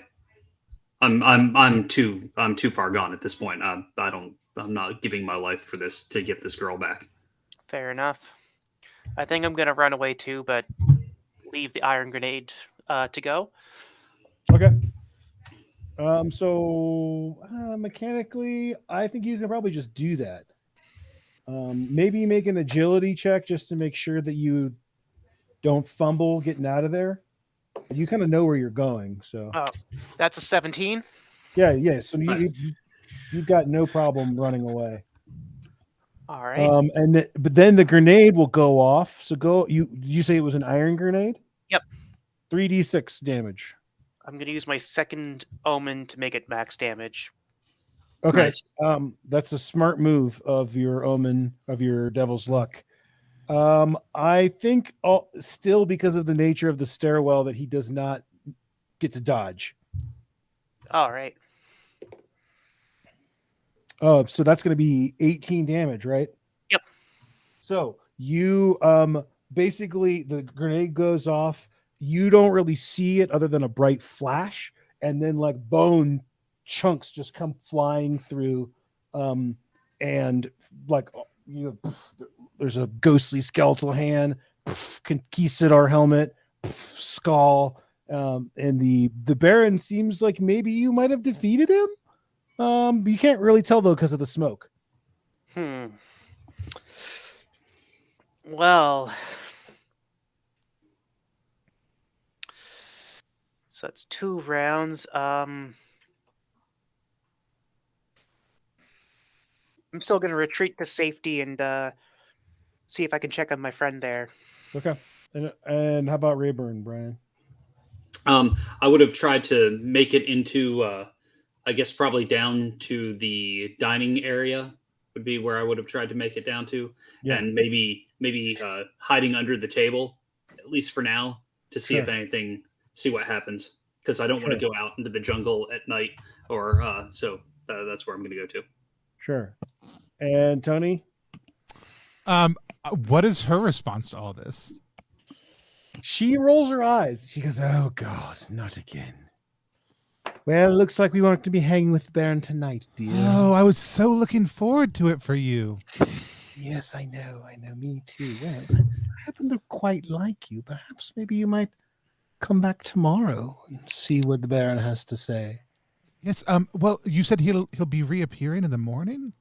Well, yes, the damn curse. You see, he won't be gone long. If he's even gone now, I had a doubloon for every explosion or dead Baron that happened in this castle. I would not be much. I'd be a rich lady, But I will say, you probably should be on your way. The Baron is the least of your concerns once it gets dark in this place. So I'll go back down. I'll catch everybody else up on what's up. So you walk through the smoke and you see standing there's a skeleton's lower torso, yes, but it's just missing the top, It's just the boots and yeah, exactly. So she's not inclined to come. Apparently the Baron will reappear tomorrow morning. There apparently may be something down below that anchors him to this place. We could take care of it. We could leave them to their own devices. They seem happy, for lack of a better term. What do y'all think? Oh, good Lord, you look horrible, Rayburn. I've seen better days. Did the governor say, I can't remember in our agreement, does his daughter have to be returned alive? The governor is paying for information leading to the return of his daughter. Well, we have that. We can leverage that. Not going to exactly drag her kicking and screaming back. It's clear that her heart belongs here. And I want to get this behind me. My heart belongs to the sea. And I need a good long night's rest. Yes, maybe 3. Our friend here needs some serious medical attention. I will use my first aid kit on good Rayburn also too. Yay, thank you.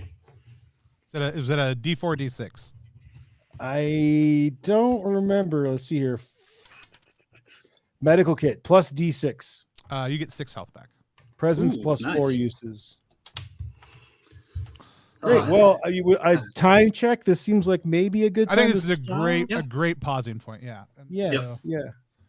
Excellent. Let's do our reaction roll. So reaction roll is a live stream within a live stream. It's our chance to sit down with the creator of a game that we just played and talk to them about our experience playing that game. Today we are playing Pirate Borg, which is going to be releasing next month over on Kickstarter. It is a standalone RPG that's compatible with Mork Borg, but adds extra classes, a new attribute called Spirit, and takes everything out onto the high seas with a number of new experiences to be had, compatible with Mork Borg, like we said, but a full standalone system unto itself. With us, we have the creator, Luke Stratton. Luke, why don't you tell people who you are, what you do, but tell us a little bit more about Pirate Borg.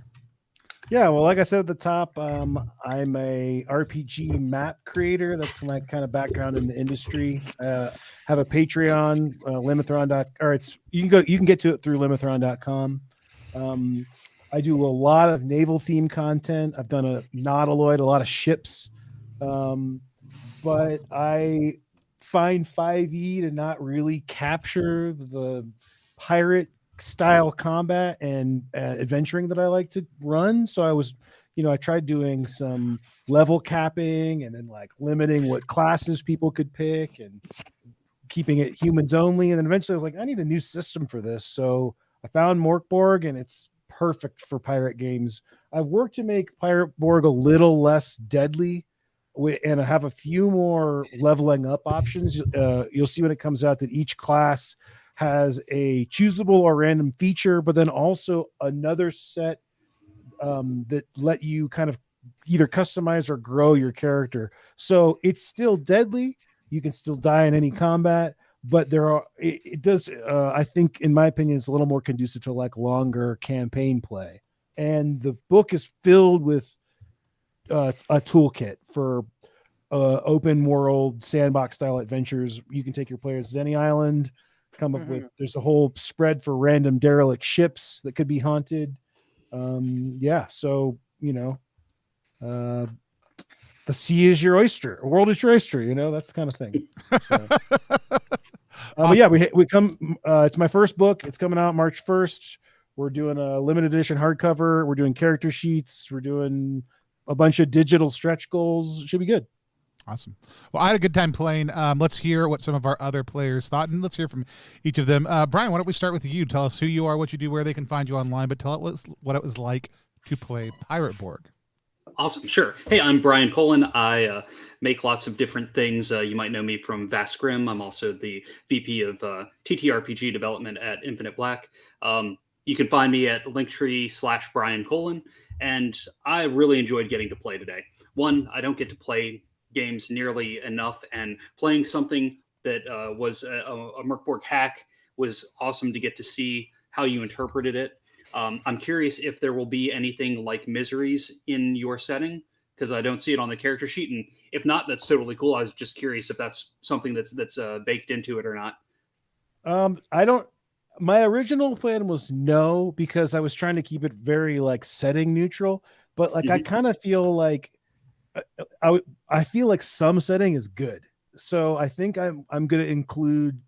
I don't know if it's going to be like a headlines thing like Cyborg's doing, but it's going to be like basically the Dark Caribbean is getting worse and worse and worse, and like these abysses are opening. And my idea is that by the end game, you're basically playing Doom in the Caribbean. So nice. I think it'd be cool to have like a same kind of D66 kind of thing where this town has been sacked and this town is now overrun by zombies. A fissure is opened here. So I think that might be fun. So yeah, I'm working on something like that. I dig that. And I really enjoyed getting to see the ship combat early on in the game that we played, and seeing how that works, and seeing how the different players work different pieces of the ship in the combat. I thought that was really enjoyable to see how that works. And I think that it works really well. Awesome. Yeah. This book's not going to get too far into like customizing characters for that, but I think there's a lot of room for DMs to be like, you got better. Now, when you take the gunning role, you add a double bonus or something, like if your players want to get into getting better at their ship, like the ship can become a character, right. That's why it's on the character sheet. So, yeah. Awesome. Do you have any questions besides the one about miseries for Luke?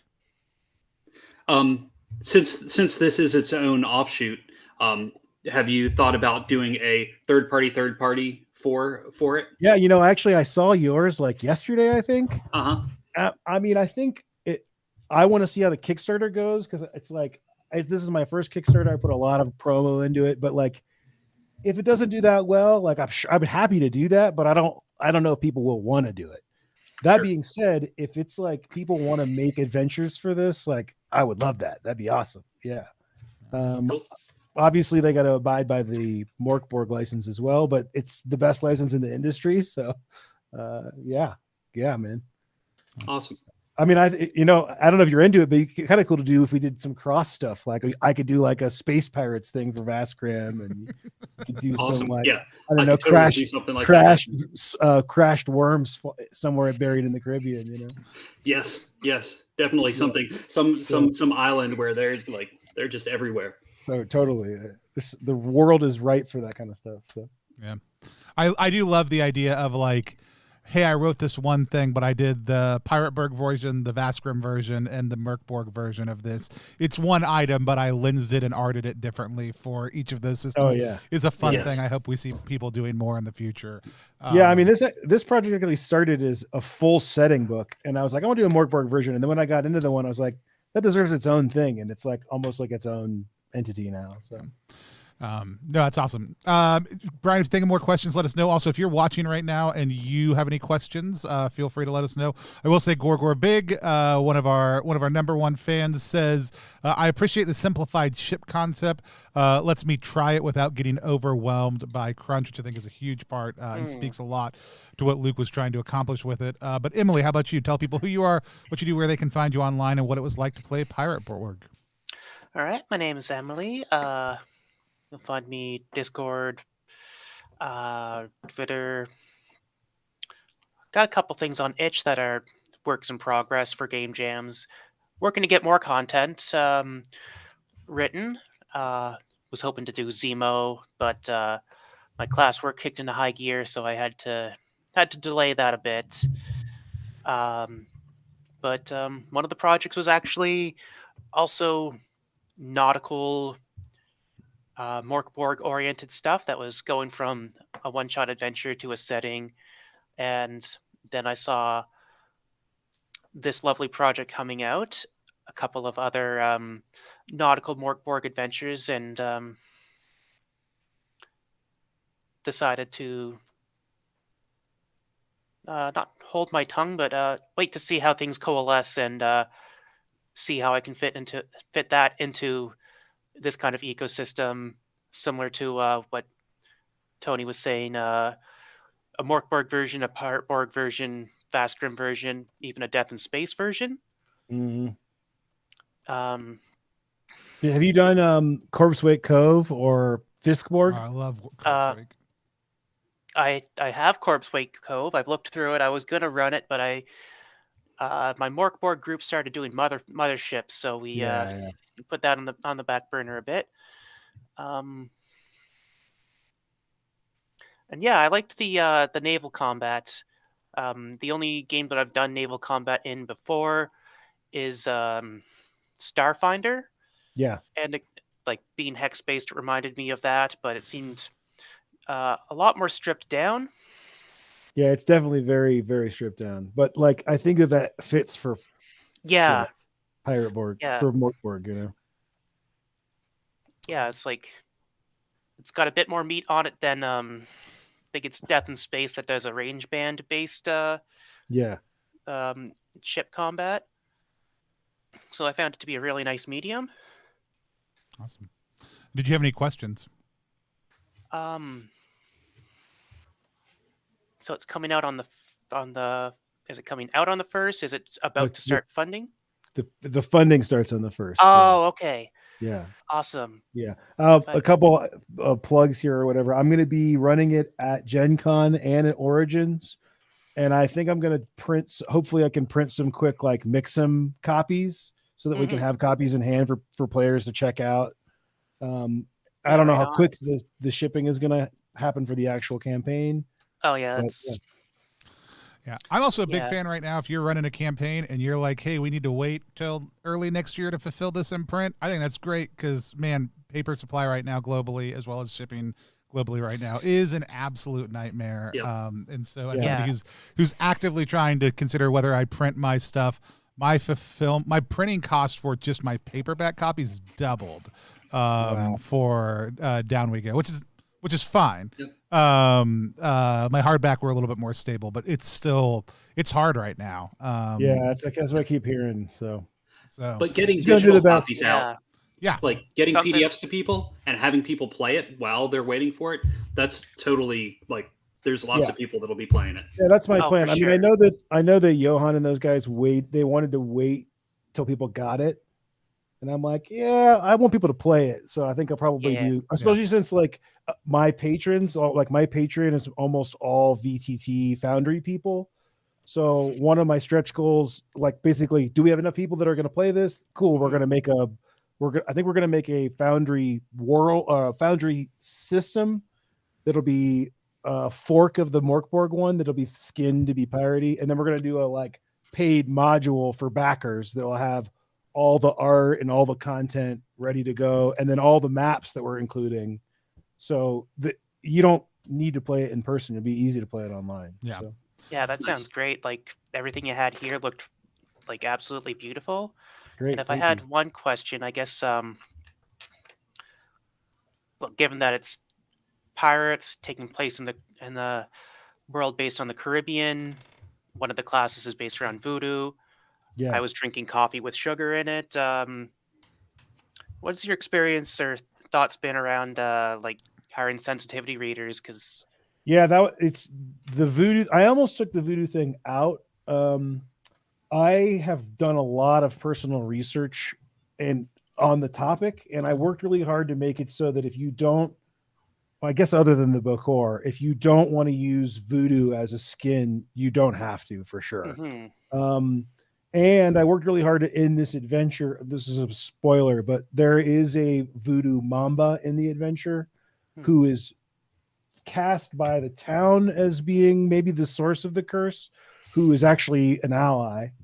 And then the actual bad guy is not a voodoo guy. So I'm trying to like make it not such a stereotype. And all my research, most of the problems are about the stereotypes. But I definitely think that that's worth considering. I mean, especially with today's climate, the last thing I want is someone being like offended. Yeah. And I think it was one of my thoughts as I was reading through everything also too. I think given, and we talked a little bit about slavery right before we went live too. Yeah. And how you're handling that within the setting. I do think it would be a tremendous idea to say, hey, if you can get a sensitivity reader, even if it's an early stretch goal, I think that's fine to say, hey, like this was not part of the plan. We do recognize this. We're gonna put it in at this point to make sure we do, or just that that.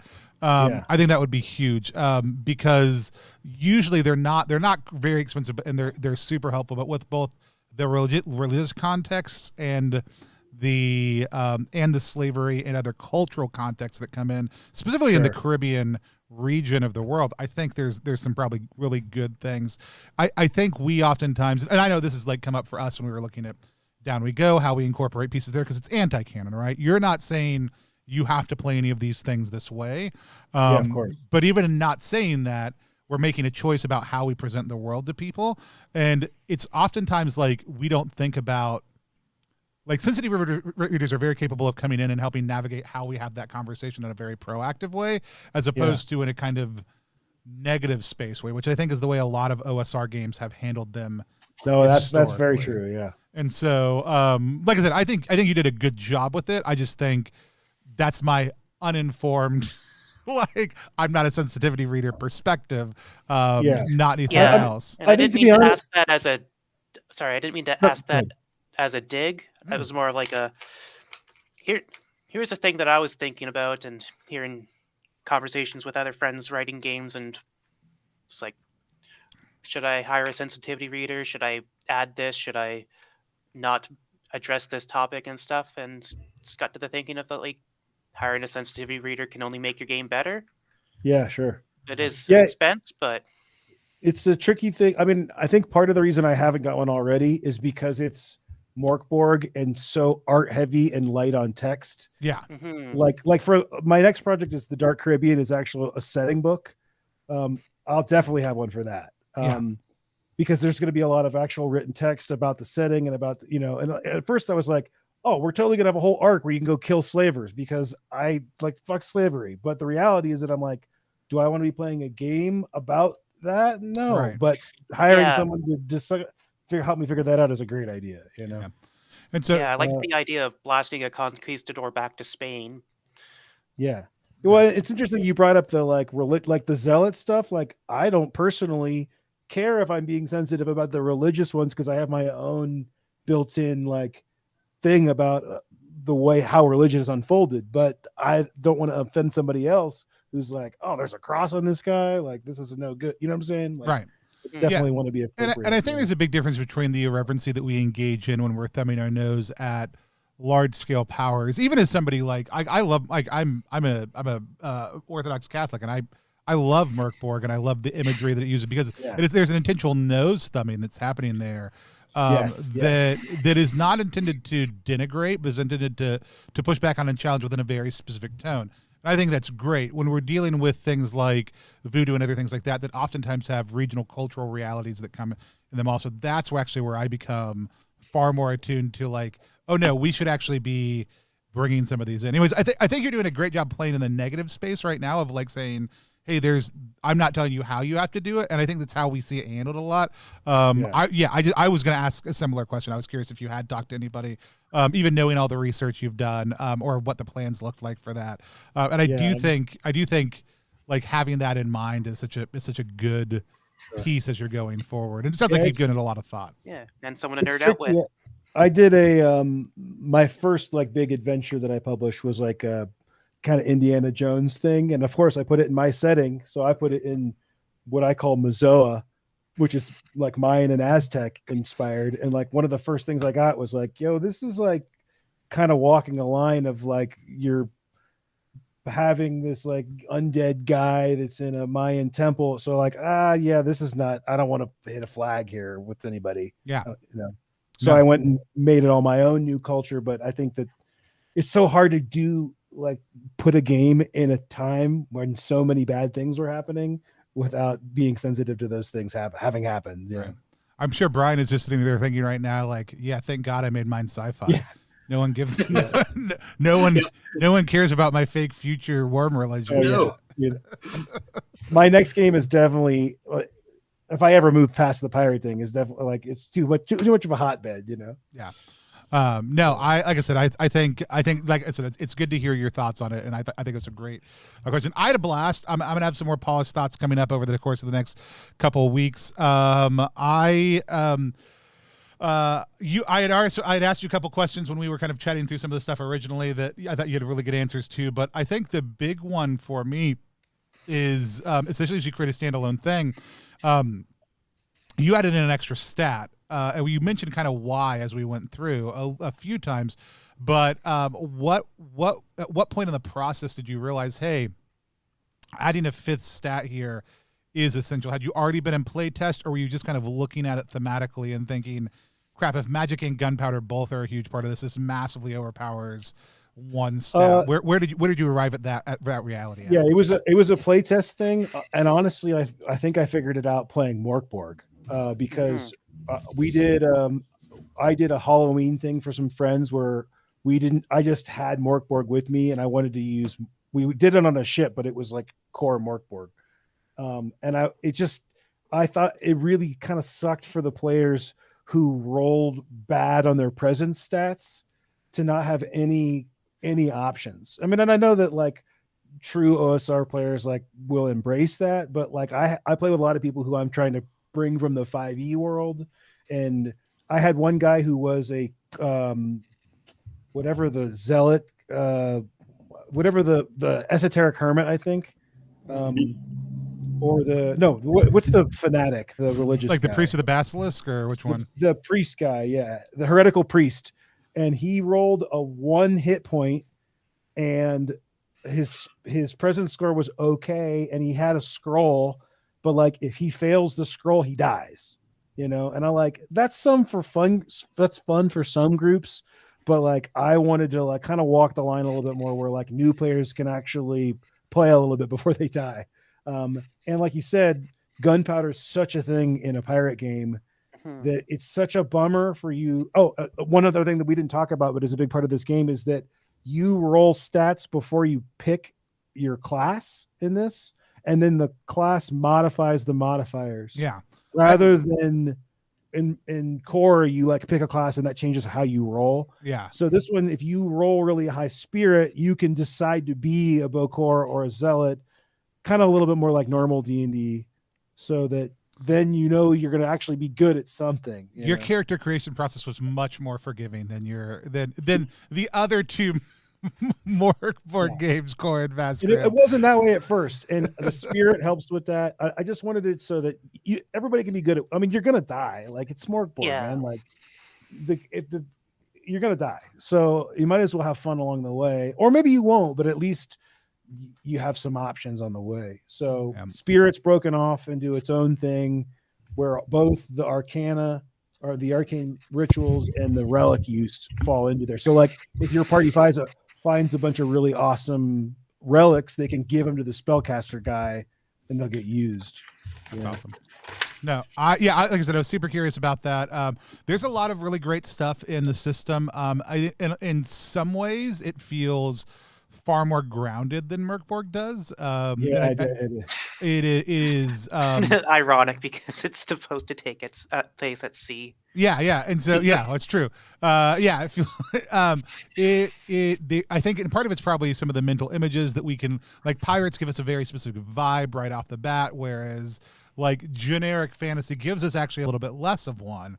So I think you did a really good job of kind of, with a lot of the tables you've created, some of the other pieces, drawing that in, bringing that in, and kind of making sure that it feels very accessible. And in some ways, like I said, it almost feels like an easier introduction to Mork Borg style of play than the core game itself. Yeah, I think it And is. so, which I think you always get the advantage of when you're a system building off another system, right? Mork Borg, Of course. Mork Borg walked so you could sail. And so it's certainly what's happening with some of the systems we're building in right now and other things like that. So like I said, I'm super excited to see what happens with it. Super excited to see how people start hacking, and very excited to share some more thoughts around it. With that said, we're going to finish up pretty quickly. If anybody has any questions, feel free to drop them in the chat. A couple of things that we have coming up, though we don't have previews for a lot of them because we just didn't get to that point this week. We're doing a lot of content right now. We have a number of different interviews coming up this week that you can check out with different creators who are creating projects for Zemo. That's Zine Month. You can go to zinemonth.com to find out more about those projects. But it's a grassroots efforts across a number of funding platforms to create zine-weight or very short, small RPGs that you can enjoy. So go check that out. Some of them only cost a couple of bucks. Other ones are fully produced, gorgeous games that are going to run you $15 to $20, but are going to be a complete system. There's also adventures, modules, other stuff like that. Our current project for Z Month is 13 Hunters by Nuclear Obelisk, who is a phenomenal designer who we love. We're hosting that over on GameFound. GameFound is a new funding platform. Brian funded Vast Grim on there. We funded Down We Go on there, but it doesn't have a huge system of support for TTRPGs yet. So if you're able to go help support that, you can go to ttrpg.link/13h to check it out. It's a phenomenal bounty hunter supplement ready to drop into any setting you have. You could drop it into Pirate Borg really easily and have some high seas bounty hunters. So please go check that out if you're able. Also coming up this week, if you like Mork Borg, we've got Chris Bissett, who's going to come on and play with us their new adventure In the Blue Light, which is set in the frozen north, far away from Galgenbeck. And I am very excited. Sean F. Smith is going to run that for us. Chris is going to be sitting in as a player, and we'll have a couple copies to give away. Chris just direct released that out into the world, so you can go pre-order that right now, probably at ttrpg.link/ Blue Light game, I would bet. I didn't set up that link, Johnny did, but I would bet that's where it is. And then finally, if you like Rules Light Minimalist Systems, I would love to have you go check out what we're doing with Together We Jammed. Our house OSR system, Down We Go, and Through the Void, which is our space version of it, and our friend Keegan's game, DungeonDelvers.tv. We're all hosting a jam together to build small content set in any of those three games, or create your own one-page standalone games, or bigger if you want to, because you can certainly make them bigger using the Together We Go system.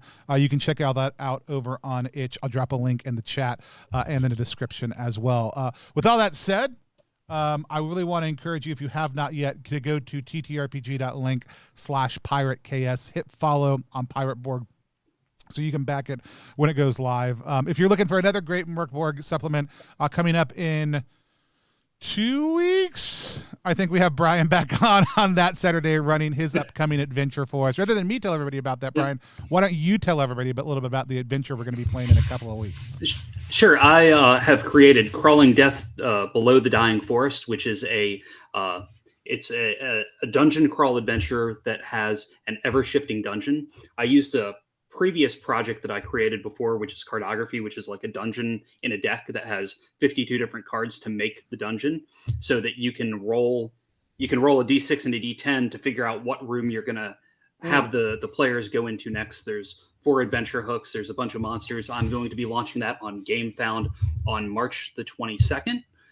It's going to be a short campaign, just a 48-page hardcover book that's going to be for use with Mork Borg. And I just sent off a test copy to the printer this week so that I can see and make sure everything looks good. And it's already gone through the 2 rounds of editing. So it's going to be ready to go as soon as the crowdfunding ends. Awesome.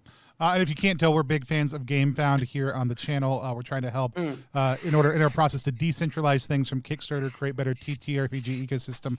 We'll have more announcements coming up on that in the future. But in the meantime, the best thing you can do is help support indie creators wherever they're choosing to put their games out. If that's on Kickstarter, if that's on itch.io, if that's on GameFound, if that's through their direct web stores, doing the work that it takes to share other people's games, as well as find creators that you love and following their content, is the best way you can help support them content and making new games. You can find us at +1EXP across all social media platforms.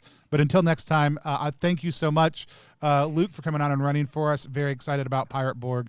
But until next time, we're going to just wave at the screen until I take us offline. Bye, everybody.